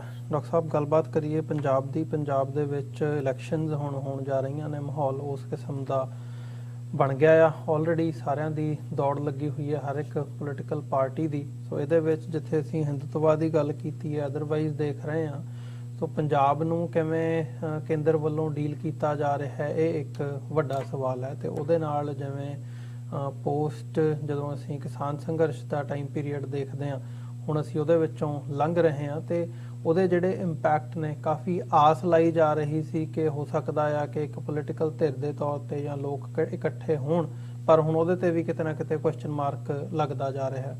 ਅਰਵਿੰਦ ਕੇਜਰੀਵਾਲ ਦੀਆਂ ਜਿਹੜੀਆਂ ਤਿਰੰਗਾ ਯਾਤਰਾਵਾਂ ਨੇ ਉਹ ਦੇਖਣ ਦੇ ਵਿੱਚ ਆ ਰਹੀਆਂ ਨੇ, ਪਹਿਲਾਂ ਜਲੰਧਰ, ਹੁਣ ਪਟਿਆਲਾ, ਤੇ ਅਦਰਵਾਈਜ਼ ਉਹ ਇੱਕ ਵੱਖਰੀ ਕਿਸਮ ਦਾ ਥਾਟ। ਉਸੇ ਦੇ ਥੱਲੇ ਜਿਹੜੀ ਆਈਡੀਓਲੋਜੀ ਕੇਂਦਰ ਦੀ ਦਿੱਲੀ ਦੀ ਇਸ ਵਕਤ ਚੱਲ ਰਹੀ ਹੈ ਹਿੰਦੂਤਵਾਦੀ, ਉਹਦੇ ਥੱਲੇ ਉਸ ਨੂੰ ਉਹਦੇ ਨਾਲ ਜੋੜ ਕੇ ਦੇਖਿਆ ਜਾ ਰਿਹਾ। ਸੋ ਜਿਹੜਾ ਇਹ ਸਿਨੈਰੀਓ ਬਣਦਾ ਜਾ ਰਿਹਾ ਹੈ ਕਿ ਇਹਦੇ ਵਿੱਚੋਂ ਪੰਜਾਬ ਦੇ ਭਲੇ ਦੀ ਕੋਈ ਲਾਈਨ ਨਿਕਲ ਸਕਦੀ ਹੈ। ਚੋਣਾਂ ਹੁੰਦੀਆਂ ਨੇ, ਚੋਣਾਂ ਤੋਂ ਬਾਅਦ ਕਿਵੇਂ ਦਾ ਉਹ ਬਣਦਾ ਨਜ਼ਰ ਆਉਂਦਾ ਮਾਹੌਲ? ਦੇਖੋ, ਤੁਸੀਂ ਕਰੰਟ ਸਿਚੁਏਸ਼ਨ ਨੂੰ ਸਮਝਣਾ ਹੋਏ ਪੰਜਾਬ ਦੀ, ਜਾਂ ਪੋਸਟ ਇਲੈਕਸ਼ਨ ਸਿਨੈਰੀਓ ਦੇ ਵਿੱਚ ਕੀ ਵਾਪਰੇਗਾ, ਤੇ ਤੁਹਾਨੂੰ ਹਿੰਦੂ ਥਾਟ ਨੂੰ ਸਮਝਣ ਦੀ ਲੋੜ ਹੈ। ਔਰ ਇਹਨਾਂ ਦਾ ਪਿਤਾਮਾ ਚਾਣਕਿਆ, ਜਿਹੜਾ ਕਿ ਫਾਦਰ ਹੈ ਦੁਨੀਆ ਦੇ ਵਿੱਚ ਛਲ ਕਪਟ, ਜਿਹਦੇ ਲਈ ਲਫ਼ਜ਼ ਕੂਟਨੀਤੀ ਇਹ ਖੁਦ ਇਸਤੇਮਾਲ ਕਰਦੇ ਨੇ। ਇੱਕ ਨੀਤੀ ਹੈ, ਇੱਕ ਕੂਟਨੀਤੀ ਦਾ ਮਤਲਬ ਬੇਈਮਾਨੀ ਦਾ ਸਿਰਾ, ਔਰ ਉਸ ਦਾ ਜਿਹੜਾ ਕੂਟਨੀਤੀ ਸ਼ਾਸਤਰ ਹੈ ਚਾਣਕਿਆ ਦਾ, ਜਿਹੜਾ ਉਹ ਸਾਰੇ ਹਥਿਆਰਾਂ ਦੀ ਗੱਲ ਕਰਦਾ ਹੈ ਜਿਹੜੇ ਕਿ ਆਪਣੇ ਦੁਸ਼ਮਣ ਨੂੰ ਚਿੱਤ ਕਰਨ ਦੇ ਲਈ ਰੂਲਰ ਨੂੰ ਵਰਤਣੇ ਚਾਹੀਦੇ ਨੇ। ਔਰ ਉਹਨਾਂ ਹਥਿਆਰਾਂ ਦੀ ਵਰਤੋਂ ਕਰਕੇ ਹੀ ਬੁੱਧ ਧਰਮ ਦਾ ਖਾਤਮਾ ਵੀ, ਜਿਸ ਅੰਦਾਜ਼ ਦੇ ਵਿੱਚ ਸ਼ੰਕਰਾਂ ਨੇ ਕੀਤਾ, ਉਹਨਾਂ ਹਥਿਆਰਾਂ ਦਾ ਇਸਤੇਮਾਲ ਕਰਕੇ ਹੀ, ਜਿਸ ਅੰਦਾਜ਼ ਦੇ ਵਿੱਚ ਈਵਨ ਬੇਸ਼ੱਕ ਮੁਗਲਿਆ ਸਲਤਨਤ ਦੀ ਅਸੀਂ ਗੱਲ ਕਰਦੇ ਹਾਂ, ਲੇਕਿਨ ਜੇ ਤੁਸੀਂ ਦੇਖੋਗੇ ਕਿ ਉਹਨਾਂ ਨੂੰ ਅੰਦਰੋਂ ਖੋਰਾ ਲਾਉਣ 'ਚ, ਜਾਂ ਕਿਵੇਂ ਜੇ ਸਿੱਖ ਧਰਮ ਦੇ ਹਵਾਲੇ ਨਾਲ ਦੇਖਣਾ ਹੋਏ ਤੇ 10 ਪਾਤਸ਼ਾਹੀਆਂ ਦੇ ਦੌਰੇ ਦੇ ਦੌਰਾਨ ਕਿਵੇਂ ਬੜੀ ਚਲਾਕੀ ਦੇ ਨਾਲ ਉਹਨਾਂ ਨੇ ਸਿੱਖੀ ਵਿਚਾਰਧਾਰਾ, ਜਿਸ ਨੂੰ ਬ੍ਰਾਹਮਣ ਬਹੁਤ ਖਤਰਨਾਕ ਸਮਝਦਾ ਸੀ, ਬਰਾਬਰੀ ਦੀ ਗੱਲ, ਇਨਸਾਨੀਅਤ ਦੀ ਗੱਲ, ਸੰਗਤ ਪੰਗਤ ਦੀ ਗੱਲ, ਤੇ ਉਹਨਾਂ ਨੇ ਕਿਵੇਂ ਵੇਲੇ ਦੀ ਹਕੂਮਤ ਨੂੰ, ਹਾਕਮਾਂ ਨੂੰ ਵੀ ਵਰਤਿਆ। ਉਹ ਭਾਵੇਂ ਚੰਦੂ ਦੇ ਰੂਪ 'ਚ ਜਹਾਂਗੀਰ ਦੀ ਇਨਸਟੀਗੇਸ਼ਨ ਸੀ, ਜਾਂ ਗੰਗੂ ਦੇ ਰੂਪ ਦੇ ਵਿੱਚ ਕੀਤੀ ਗਈ ਟ੍ਰੈਚਰੀ ਸੀ, ਜਾਂ ਬਾਈ ਧਾਰ ਦੇ ਪਹਾੜੀ ਰਾਜਿਆਂ ਦੇ ਰੂਪ 'ਚ ਕੀਤਾ ਸਿੱਧਾ ਹਮਲਾ ਸੀ, ਜਾਂ ਸੁੱਚਾਨੰਦ ਦੇ ਫੋਰਮ ਦੇ ਵਿੱਚ ਸਰਹੰਦ ਦੀ ਕਚਹਿਰੀ 'ਚ ਗੁਰੂ ਸਾਹਿਬ ਦੇ ਛੋਟੇ ਸਾਹਿਬਜ਼ਾਦਿਆਂ ਦੇ ਲਈ ਕਾਜ਼ੀ ਤੋਂ ਲਿਆ ਫਤਵਾ ਸੀ। ਤੇ ਫਿਰ ਤੁਹਾਨੂੰ ਇਹ ਗੱਲ ਅਫਜ਼ਲ ਅਹਿਸਨ ਰੰਧਾਵਾ ਦੀ ਸਮਝ ਆਏਗੀ, ਜਿਹੜੀ 9 ਜੂਨ 1984 ਨੂੰ ਨਵਾਂ ਘੱਲੂਘਾਰਾ ਨਜ਼ਮ ਦੇ ਨਾਲ ਉਹਨਾਂ ਨੇ ਕਿਹਾ ਸੀ ਕਿ ਵੈਰੀਆਂ ਕੱਢ ਵਿਖਾਲਿਆ 5 ਸਦੀਆਂ ਦਾ ਵੈਰ। ਪੋਲੀਟੀਕਲ ਪਾਵਰ ਇਹਨਾਂ ਦੇ ਕੋਲ ਨਹੀਂ ਸੀ ਇਹਨਾਂ 5 ਸਦੀਆਂ 'ਚ। ਉਹਨਾਂ ਨੇ ਜਿਹੜੀ ਸੈਮਾਈ ਪੋਲੀਟੀਕਲ ਪਾਵਰ ਸੀ, ਬਾਈ ਤਾਰ ਦੇ ਪਹਾੜੀ ਰਾਜੇ ਨਜ਼ਰਾਨੇ ਦਿੰਦੇ ਸੀ ਦਿੱਲੀ ਦਰਬਾਰ ਨੂੰ, ਪਰ ਆਟੋਨਮਸ ਸੀ, ਉਹਨੂੰ ਵੀ ਉਹਨਾਂ ਨੇ ਸਿੱਖੀ ਨੂੰ ਸੁਪਰੈਸ ਕਰਨ ਦੇ ਲਈ ਵਰਤਿਆ। ਔਰ ਸਾਜ਼ਿਸ਼ੀ ਗੱਲ ਤਾਂ ਜੇ ਅਸੀਂ ਗੁਰੂ ਨਾਨਕ ਸਾਹਿਬ ਦੇ ਕੰਧ ਸਾਹਿਬ ਬਟਾਲਾ ਤੋਂ ਸਫ਼ਰ ਨੂੰ ਸ਼ੁਰੂ ਕਰ ਲਈਏ ਕਿ ਕਿਸ ਕਿਸਮ ਦੇ ਹਮਲੇ ਸੀ, ਤੇ ਫਿਰ ਇਸ ਗੱਲ ਦੀ ਸਮਝ ਆਏਗੀ ਕਿ ਪਿਛਲੇ 75 ਸਾਲ ਤੋਂ ਜਦੋਂ ਤੋਂ ਇਹਨਾਂ ਦੇ ਕੋਲ ਪੋਲੀਟੀਕਲ ਪਾਵਰ ਆਈ ਹੈ, ਕਿਵੇਂ ਕ੍ਰਿਮੀਨਲ ਟ੍ਰਾਈਬ, ਜਾਲੀ ਗੁਰੂ ਖੜੇ ਕਰਨੇ, ਇਹ ਸਾਰੇ ਹਮਲੇ ਹੋਏ ਨੇ। ਔਰ ਚਾਣਕਿਆ ਦੀ ਗੱਲ ਕਰਦੇ ਹਾਂ, ਉਹਨੇ 4 ਜਿਹੜੇ ਲਫ਼ਜ਼ ਇਸਤੇਮਾਲ ਕੀਤੇ ਕਿ ਦੁਸ਼ਮਣ ਨੂੰ ਚਿੱਤ ਕਰਨ ਦੇ ਲਈ ਸਾਮ, ਦਾਮ, ਦੰਡ, ਭੇਦ। ਹੁਣ ਸਾਮ ਸੰਸਕ੍ਰਿਤ ਦੇ ਵਿੱਚ ਕਹਿੰਦੇ ਨੇ ਕਿਸੇ ਦੀ ਸ਼ਰਨ 'ਚ ਚਲੇ ਜਾਣਾ। ਜਦੋਂ ਤੁਹਾਨੂੰ ਪਤਾ ਹੈ ਕਿ ਵੀ ਤੁਸੀਂ ਘਿਰ ਗਏ ਹੋ, ਜਿਹਨੂੰ ਅਸੀਂ ਸਾਦਾ ਪੰਜਾਬੀ 'ਚ ਕਵਾਂਗੇ ਗਧੇ ਨੂੰ ਪਿਓ ਕਹਿਣਾ ਕਿ ਭਾਈ ਤੇਰੇ ਹੀ ਬਸ ਹੈ, ਅਸੀਂ ਤੇਰੇ ਹੀ ਰੱਖੀਦਾ। ਇੱਥੋਂ ਬ੍ਰਾਹਮਣ ਦਾ ਸਫ਼ਰ ਸ਼ੁਰੂ ਹੁੰਦਾ। ਔਰ ਇਸੇ ਲਈ ਜਿਸ ਅੰਗਰੇਜ਼ ਨੇ ਇਹਨਾਂ ਦੇ ਕਰੈਕਟਰ ਨੂੰ ਬਿਆਨਿਆ ਸੀ ਕਿ ਈਦਰ ਐਟ ਯੂਰ ਥਰੋਟ ਔਰ at your feet. So at your feet ਦੇ ਵਿੱਚ ਇਹਨਾਂ ਦਾ ਕੋਈ ਮੁਕਾਬਲਾ ਨਹੀਂ ਹੈ। ਜੇ ਮੁਗਲਾਂ ਤੋਂ ਬਚ ਗਏ, ਬ੍ਰਾਹਮਣ ਦੀ ਸੁਪੀਰੀਅਰਿਟੀ ਉਸ ਦੌਰ 'ਚ ਵੀ ਕਾਇਮ ਰਹੀ। ਅੰਗਰੇਜ਼ਾਂ ਦੇ ਵੇੜੇ ਤਾਂ ਉਹਦਾ ਟੌਪ ਆ ਗਏ ਸਾਰੇ ਪਾਸੇ, ਐਡਮਿਨਿਸਟ੍ਰੇਸ਼ਨ 'ਚ ਵੀ, ਦੂਜੇ ਵੀ। ਆਪਣੀ ਜਿਹੜੀ ਹਿੰਦੀ ਨਾਂ ਦੀ ਕੋਈ ਜ਼ਬਾਨ ਐਗਜ਼ਿਸਟ ਨਹੀਂ ਸੀ ਕਰਦੀ। 6-7 ਜਿਹੜੇ ਡਾਇਲੈਕਟ ਸੀ, ਕੋਈ ਭੋਜਪੁਰੀ, ਕੋਈ ਅਵਧੀ, ਕੋਈ ਬ੍ਰਿਜ ਭਾਸ਼ਾ, ਕੋਈ ਰੋਹੇਲੀ, ਉਹਨੂੰ ਮਿਲਾ ਕੇ ਇਹਨਾਂ ਨੇ ਆਪਣਾ ਜਿਹੜਾ ਦੇਵਨਾਗਰੀ ਬਣਾ ਕੇ ਉਹਦੀ ਰੈਕਗਨੀਸ਼ਨ ਵੀ ਲਈ। ਔਰ ਕਿਵੇਂ ਜਿਹੜੀ ਬਾਣੀਏ ਗਾਂਧੀ ਨੇ ਫਿਰ ਬਾਣੀਏ ਅੰਗਰੇਜ਼ ਨਾਲ ਡੀਲ ਕੀਤੀ, ਉਹ ਸਾਡੇ ਸਾਹਮਣੇ। ਸੋ ਪਹਿਲਾ ਪਾਰਟ ਜਿਹੜਾ ਸਾਮ, ਜੇ ਅਸੀਂ ਦੇਖਣਾ ਹੋਏ ਕਿ ਸਿੱਖਾਂ, ਜਦੋਂ ਤੁਸੀਂ ਇਹਨਾਂ 'ਚੋਂ ਕਿਸੇ ਦੇ ਮੂੰਹ ਸਿੱਖਾਂ ਦੀ ਤਾਰੀਫ ਸੁਣ ਰਹੇ ਹੋ, ਜਿਵੇਂ ਅਦਿੱਤਿਆਨਾਥ ਯੋਗੀ ਉੱਥੇ ਡਰਾਮਾ ਕਰ ਰਿਹਾ ਆਪਣੇ ਘਰ 'ਚ ਸਾਹਿਬਜ਼ਾਦਿਆਂ ਦੀ ਜਿਹੜਾ ਦਿਨ ਮਨਾ ਕੇ, ਜਾਂ ਮੋਦੀ ਜਿਹੜਾ ਗੁਰੂ ਨਾਨਕ ਸਾਹਿਬ ਦੇ ਪੁਰਬ ਦੇ ਉੱਤੇ, ਜਾਂ ਹੁਣ ਜਿੱਦਣ ਉਹਨੇ 5 ਜਨਵਰੀ ਨੂੰ ਆਉਣਾ, ਉਹਨੇ ਸਿੱਖਾਂ ਦੇ ਸੋਹਲੇ ਗਾਣੇ ਨੇ। ਤਾਂ ਇਹ ਸਮਝੋ ਉਹੀ ਕੂਟਨੀਤੀ ਦਾ ਹਿੱਸਾ ਹੈ ਜਿਹਦੇ 'ਚ ਕਿ ਉਹ ਕਹਿਣ ਤੇ ਮਜਬੂਰ ਨੇ, ਜਦੋਂ ਕਿ ਦਿਲ ਉਹਨਾਂ ਦਾ ਕਹਿੰਦਾ ਵੀ ਤੁਹਾਨੂੰ ਅਸੀਂ ਛੱਡਣਾ ਨਹੀਂ ਹੈ। ਦੂਸਰਾ ਉਹਦਾ ਹਥਿਆਰ ਹੈ ਦਾਮ, ਕੀਮਤ। ਹੁਣ ਅੱਜ ਜਦੋਂ ਤੁਸੀਂ ਦੇਖੋਗੇ ਕਿ ਵੀ, ਔਰ ਕਿਉਂਕਿ ਇਹ ਚਾਰੋਂ ਹੀ ਹਥਿਆਰ ਅੱਜ ਦੇ ਪੰਜਾਬ ਦੇ ਸਿਨੇਰੀਓ ਤੇ ਔਰ ਪੋਸਟ ਇਲੈਕਸ਼ਨ ਸਿਨੇਰੀਓ ਤੇ ਫਿੱਟ ਹੁੰਦੇ ਨੇ, ਇਸ ਲਈ ਇਹਨਾਂ ਨੂੰ ਥੋੜਾ ਜਿਹਾ ਵੇਰਵਾ ਇਹਨਾਂ ਦਾ ਇੰਪੋਰਟੈਂਟ ਹੈ। ਦਾਮ ਹੈ ਕੀਮਤ। ਚਾਣਕਿਆ ਹੋਏ ਜਾਂ ਸ਼ੰਕਰਾ ਹੋਏ ਜਾਂ ਅੱਜ ਮੋਦੀ ਅਮਿਤ ਸ਼ਾਹ ਹੋਏ, ਉਹ ਇਹ ਸਮਝਦੇ ਨੇ ਕਿ ਹਰ ਆਦਮੀ ਦੀ ਕੀਮਤ ਹੈ। ਉਹ ਕੀਮਤ ਦਾਮ ਹੈ, ਉਹਦੀ ਕੀਮਤ ਤਾਰੋ, ਉਹਨੂੰ ਖਰੀਦੋ। ਜੇ ਉਹਦੇ ਅੰਦਰ ਸੱਤਾ ਦੀ ਲਾਲਸਾ ਹੈ, ਉਸ ਨੂੰ ਕਹੋ ਵੀ ਤੈਨੂੰ, ਜਿਵੇਂ ਅਮਰਿੰਦਰ ਵਰਗਾ ਬਦ ਅਖਲਾਕ, ਬਦ ਕਲਾਮ, ਬਦ ਕਿਰਦਾਰ, ਕਿ ਜੀ ਚੀਫ ਮਿਨਿਸਟਰ ਉਹਨੂੰ, ਜੀ ਕੋਈ ਨਹੀਂ, ਤੂੰ ਹੀ ਚੀਫ ਮਿਨਿਸਟਰ ਫੇਸ ਹੋਏਗਾ, ਤੂੰ ਆ। ਕੀਮਤ ਹਰ ਇੱਕ ਨੂੰ ਜੋ ਸੁੱਟ ਦਿਓ ਖੁੱਲ੍ਹਾ। ਔਰ ਜਦੋਂ ਇਹਨਾਂ ਨੇ ਬਾਣੀਆਂ ਖੁੱਲ੍ਹਾ ਪੈਸਾ ਉਹਨਾਂ ਨੇ ਇਕੱਠਾ ਕੀਤਾ, ਉਹਨਾਂ ਨੂੰ ਸੀ, ਤੇ ਜਿਹੜਾ ਅਦਰਵਾਈਜ਼ ਉਹਨਾਂ ਨੂੰ ਲੱਗਦਾ ਕਿ ਭਾਈ ਕਿਸੇ ਦਾ ਝੂਠਾ ਪ੍ਰਾਈਡ, ਕਿਸੇ ਦੀ ਈਗੋ ਮੈਸਾਜ ਕਰਕੇ ਜਿਹੜਾ ਉਹ ਕੋਈ ਖੁਸ਼ ਹੋ ਉਹ ਵੀ ਇੱਕ ਦਾਮ ਦੇ ਵਿੱਚ ਆ ਜਾਂਦਾ। ਹਰ ਬੰਦੇ ਦੀ, ਜਿਹੜੇ ਲੋਕ ਪੈਸੇ ਨਾਲ ਨਹੀਂ ਵਿਕਦੇ, ਕਈ ਵਾਰੀ ਉਹ ਸ਼ੌਹਰਤ ਦੇ ਹੀ ਭੁੱਖੇ ਹੁੰਦੇ ਨੇ। ਉਹ ਪਦਮ ਭੂਸ਼ਣ, ਪਦਮ ਸ਼੍ਰੀ, ਇਸ ਕਿਸਮ ਦੇ ਜਿਨ੍ਹਾਂ ਨੂੰ ਉਹਨਾਂ ਨੇ ਆ ਢੀਂਡਸੇ ਔਰ ਦੂਜੇ ਤੀਜੇ, ਇਹ ਅੱਜ ਬੀਜੇਪੀ ਦੇ ਨਾਲ ਲੱਗੇ। ਪਰ ਤੁਸੀਂ ਦੇਖੋ ਇਹਨਾਂ ਦੇ ਕੰਮ ਕਦੋਂ ਦਾ ਹੋ ਰਿਹਾ ਸੀ, ਕਿਵੇਂ ਇਹਨਾਂ ਨੂੰ ਉਹਨਾਂ ਨੇ ਪੈਂਪਰ ਕਰਕੇ ਖੜਾ ਕੀਤਾ। ਔਰ ਇਸ ਗੱਲ ਦਾ ਧਿਆਨ ਰਹੇ ਕਿ ਜਿਹੜਾ ਦਾਮ ਜਾਂ ਪੈਸੇ ਨਾਲ ਵਿਕਣ ਤੋਂ ਇਨਕਾਰੀ ਹੁੰਦਾ, ਔਰ ਸਰ ਕਪੂਰ ਸਿੰਘ ਹੋਰਾਂ ਦੀ ਮੈਂ ਕੋਟ ਦੁਹਰਾਉਣਾ ਚਾਹੁੰਦਾ ਕਿ ਜਿਹੜਾ ਵਿਕਣ ਤੋਂ ਇਨਕਾਰੀ ਹੈ, ਉਹਦੇ ਸਿਰ ਦਾ ਮੁੱਲ ਰੱਖਿਆ ਜਾਂਦਾ।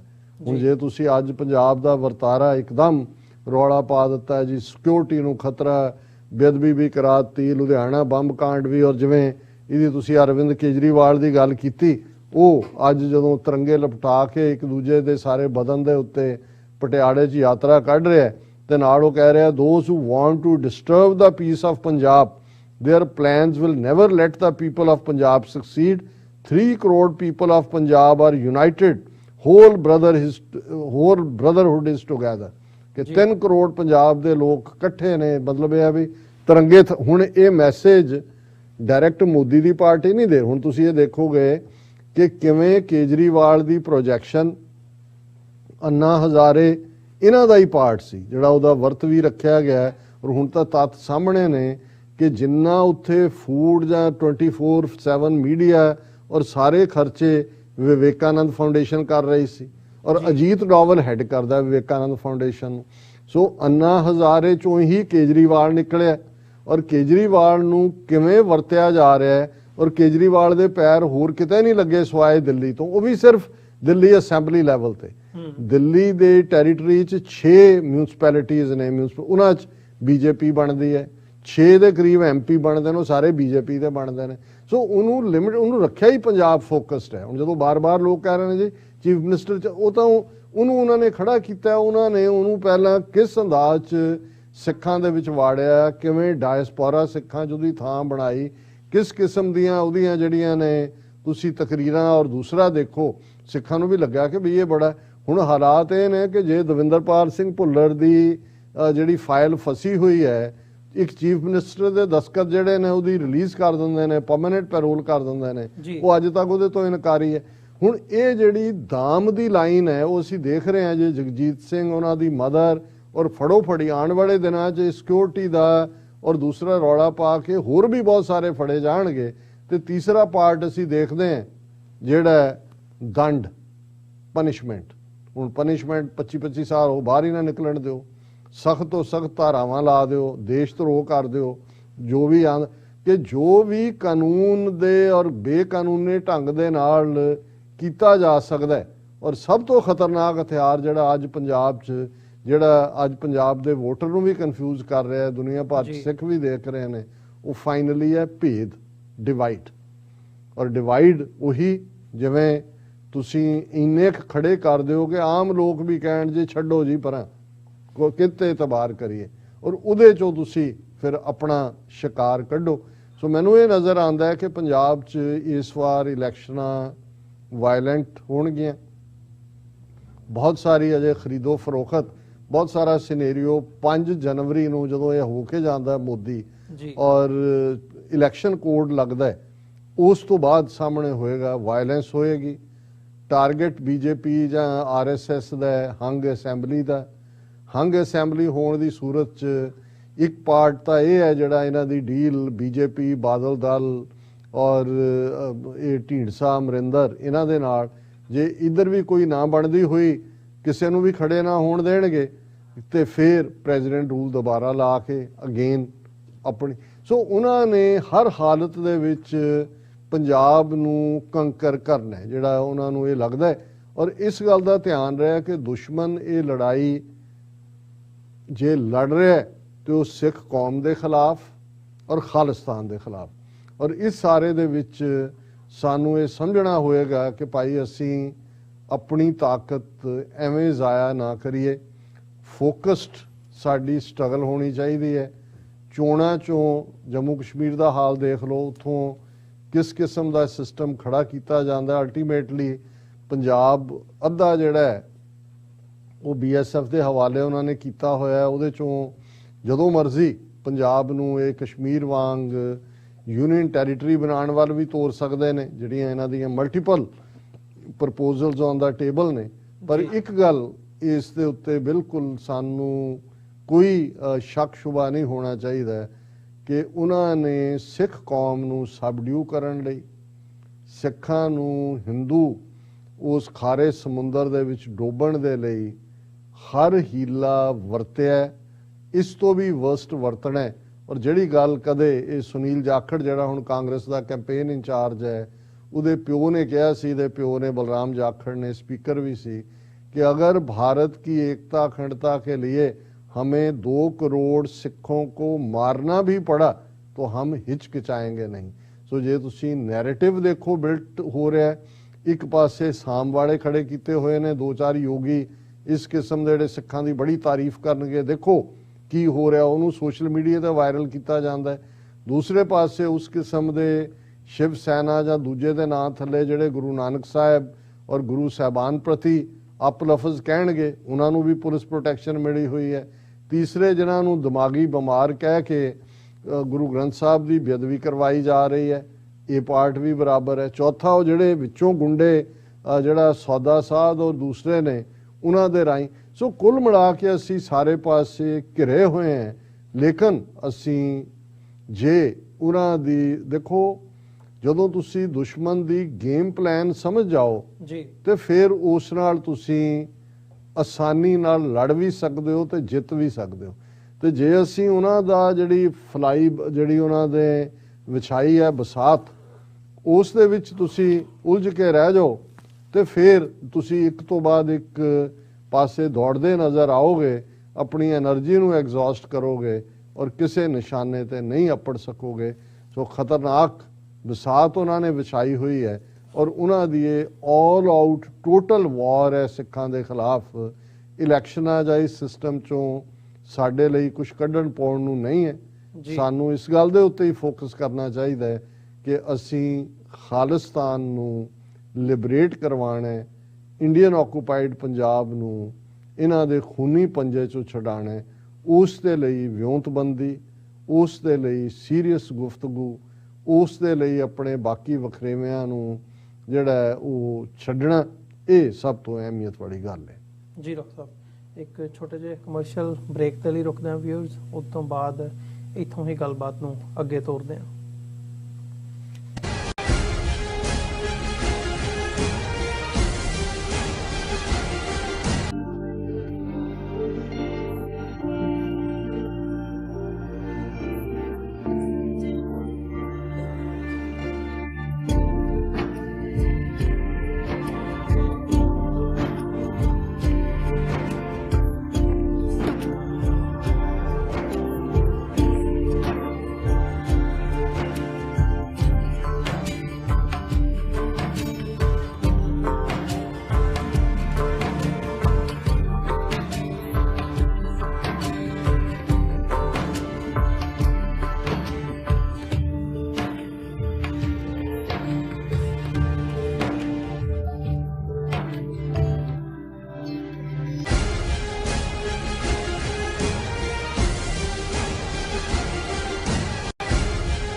ਵਿਊਅਰਸ, ਬ੍ਰੇਕ ਤੋਂ ਬਾਅਦ ਤੁਹਾਡਾ ਸਾਰਿਆਂ ਦਾ ਸਵਾਗਤ ਹੈ। ਗੱਲਬਾਤ ਨੂੰ ਅੱਗੇ ਤੋਰਦੇ ਹਾਂ। ਡਾਕਟਰ ਸਾਹਿਬ, ਪਿਛਲੇ ਸੈਗਮੈਂਟ ਦੇ ਵਿੱਚ ਤੁਸੀਂ ਗੱਲ ਕੀਤੀ ਹੈ ਕਿ ਜਿਹੜੀ ਗੱਲ ਮੁੱਕਦੀ ਹੈ ਉਹ ਆਜ਼ਾਦੀ ਦੇ ਉੱਤੇ ਆ ਕੇ ਮੁੱਕਦੀ ਹੈ। ਪੰਜਾਬ ਦੀਆਂ ਚੋਣਾਂ ਹੋਣ, ਅਦਰਵਾਈਜ਼ ਜੋ ਵੀ ਇਸ ਵਕਤ ਚੱਲ ਰਿਹਾ ਉਹਦੇ ਵਿੱਚੋਂ ਸੋਲਿਊਸ਼ਨ ਨਹੀਂ ਨਿਕਲਦਾ।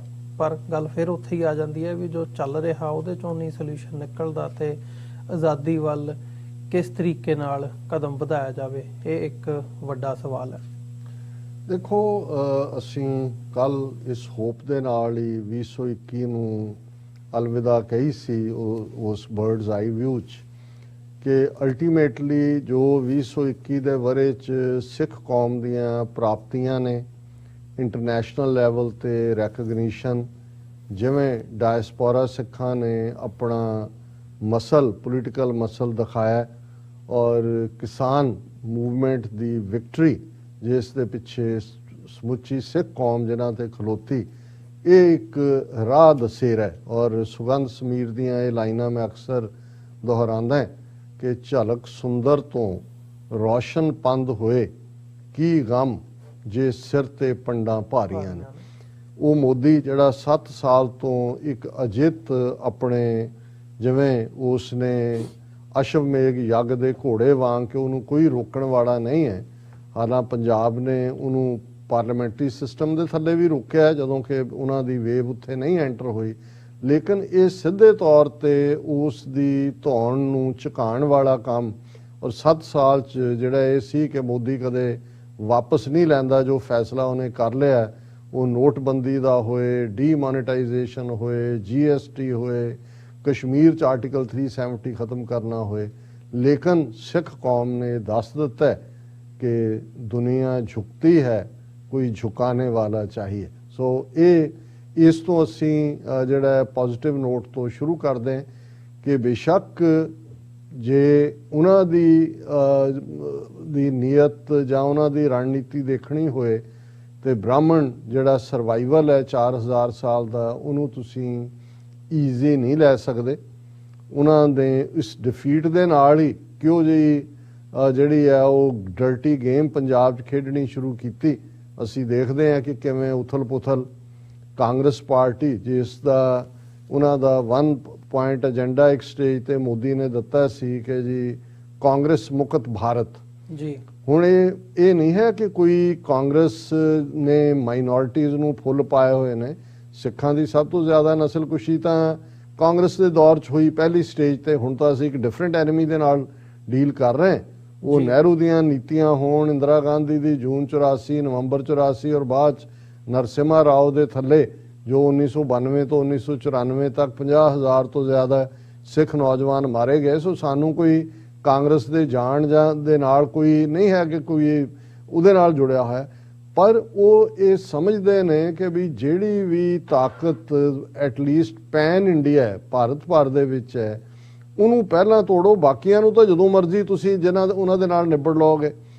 ਉਹਦੇ 'ਚ ਸਿਰਫ ਇੱਕ ਅਪਵਾਦ ਮਮਤਾ ਬੈਨਰਜੀ ਜ਼ਰੂਰ ਸਾਬਤ ਹੋਈ ਵੈਸਟ ਬੰਗਾਲ ਦੇ ਵਿੱਚ, ਲੇਕਿਨ ਕੁੱਲ ਮਿਲਾ ਕੇ ਤੁਸੀਂ ਦੇਖੋਗੇ ਵੀ ਹੌਲੀ ਹੌਲੀ ਹੌਲੀ ਹਰ ਪਾਸੇ ਜੇ ਨਾਰਥ ਈਸਟ ਜਿੱਥੇ ਕੋਈ ਆਰੀਅਨ ਰੇਸ ਦੇ ਲੋਕ ਨਹੀਂ ਰਹਿੰਦੇ, 7 ਸੂਬੇ ਜਿਹੜੇ ਨੇ ਨਾਰਥ ਈਸਟ ਦੇ ਉਹਦੇ 'ਚ ਜਾਂ ਬੀਜੇਪੀ ਦੀ ਸਿੱਧੀ ਹਕੂਮਤ ਹੈ ਜਿਵੇਂ ਅਸਾਮ 'ਚ ਹੈ ਜਾਂ ਉਹ ਭਾਈਵਾਲ ਹੈ, ਤੇ ਉਹਨਾਂ ਦੇ ਲਈ ਬਾਕੀ ਸੂਬਿਆਂ 'ਚ ਹਿੰਦੂਤਵਾਦ ਦਾ ਏਜੰਡਾ ਪਹੁੰਚਾਉਣਾ, ਕਰਨਾਟਕਾ ਵਰਗੀ ਸਾਊਥ ਦੀ ਸਟੇਟ ਉਹਨਾਂ ਨੇ ਕੰਟਰੋਲ ਕੀਤੀ।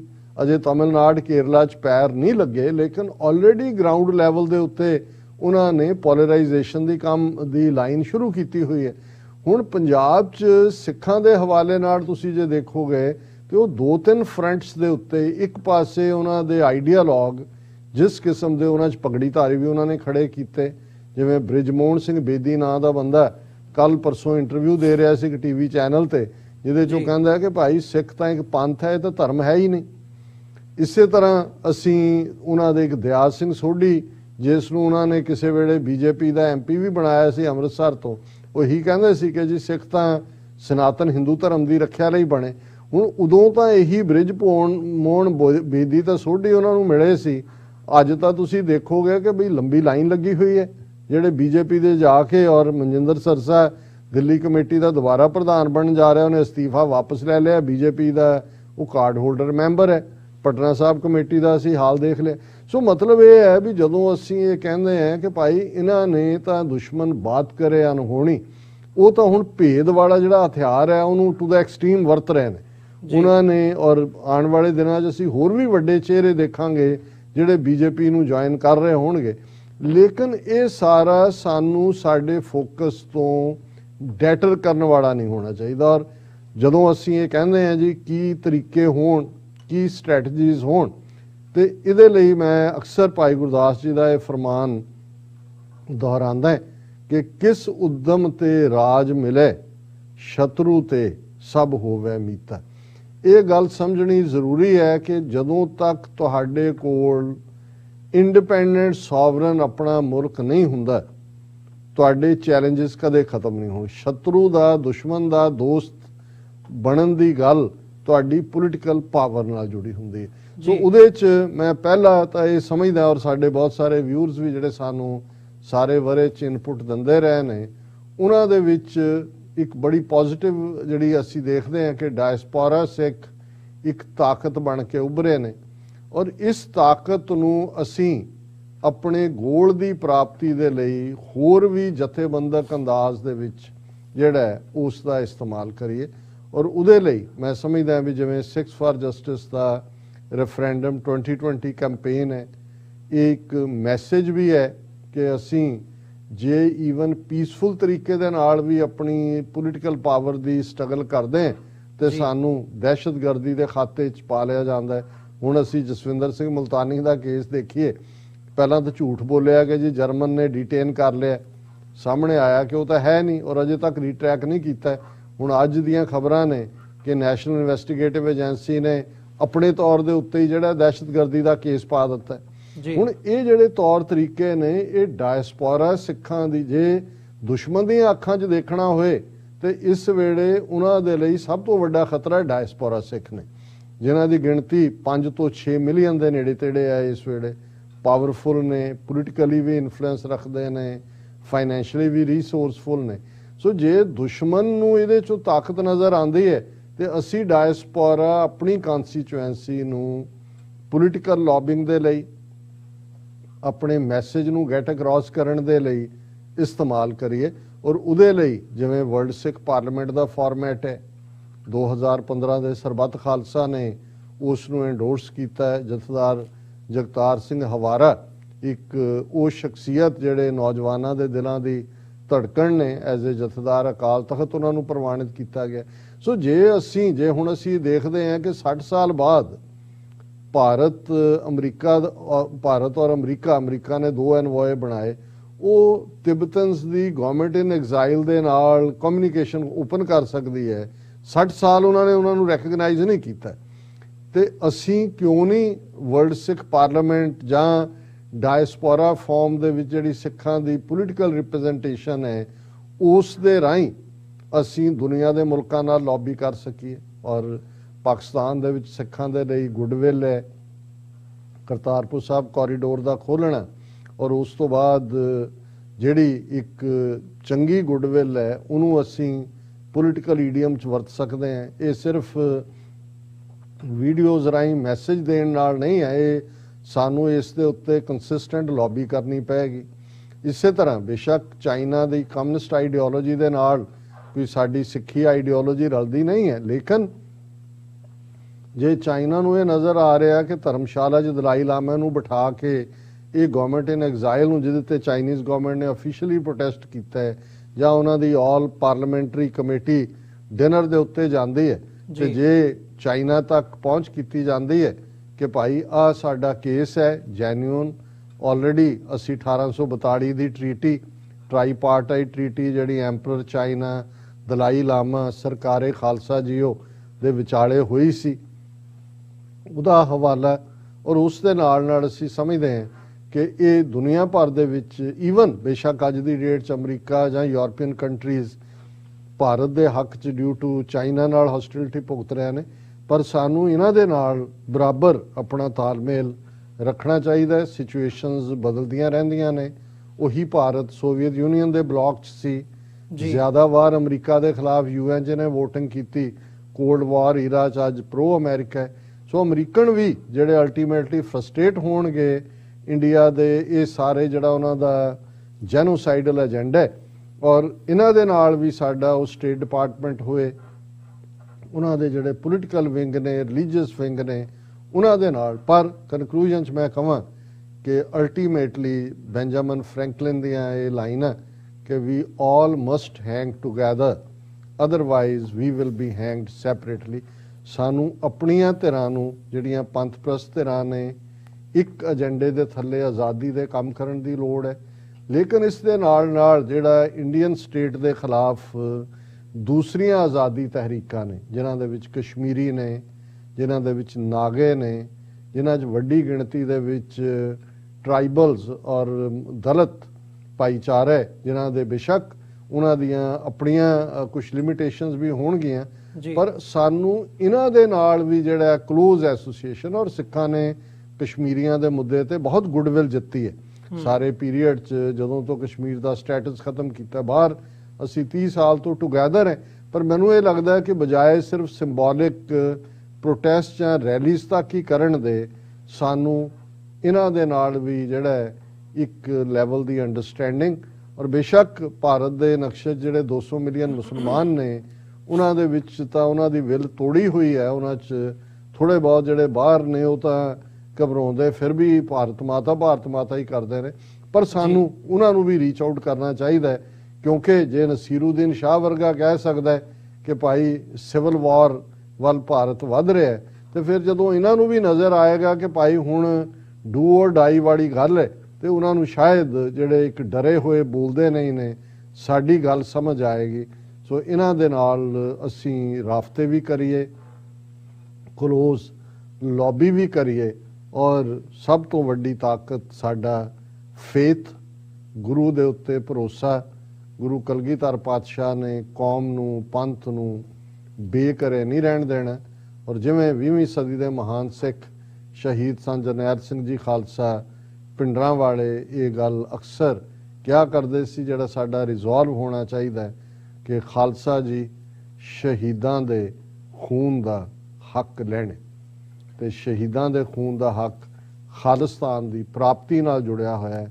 ਇਹ ਰਿਜ਼ੋਲਵ ਸਾਡਾ ਸਵੇਰੇ ਸ਼ਾਮ ਰਾਜ ਕਰੇਗਾ ਖਾਲਸਾ ਰੂਪ 'ਚ ਵੀ ਹੈ, ਪਰ ਅਸੀਂ ਰੋਜ਼ਾਨਾ ਹਰ ਸਿੱਖ ਔਰ ਹਰ ਸਿੱਖ ਪਰਿਵਾਰ ਆਪਣੇ ਬੱਚੇ ਬੱਚੀਆਂ ਨੂੰ ਇੱਥੋਂ ਦੇ ਮੁਲਕਾਂ ਦੇ ਵਿੱਚ ਇਹ ਆਪਣੀ ਕਹਾਣੀ ਜੋ ਭਾਰਤੀ ਹਾਕਮਾਂ ਦੇ ਜ਼ੁਲਮਾਂ ਦੀ ਹੈ, ਔਰ ਉਸ ਦਾ ਸੋਲਿਊਸ਼ਨ ਕਿ ਅਲਟੀਮੇਟ ਆਜ਼ਾਦੀ, ਖਾਲਿਸਤਾਨ ਜਿਵੇਂ ਇਹੀ ਇੱਕ ਹੱਲ ਹੈ, ਇਸ ਬਾਰੇ ਅਸੀਂ ਆਪਣੇ ਬੱਚਿਆਂ ਨੂੰ ਪ੍ਰਾਈਡ ਦੇਈਏ, ਬੀਤੇ ਦੇ ਇਤਿਹਾਸ ਦਾ ਵੀ, ਅੱਜ ਦੇ ਚੈਲੰਜਸ ਦਾ ਵੀ ਦਸੀਏ।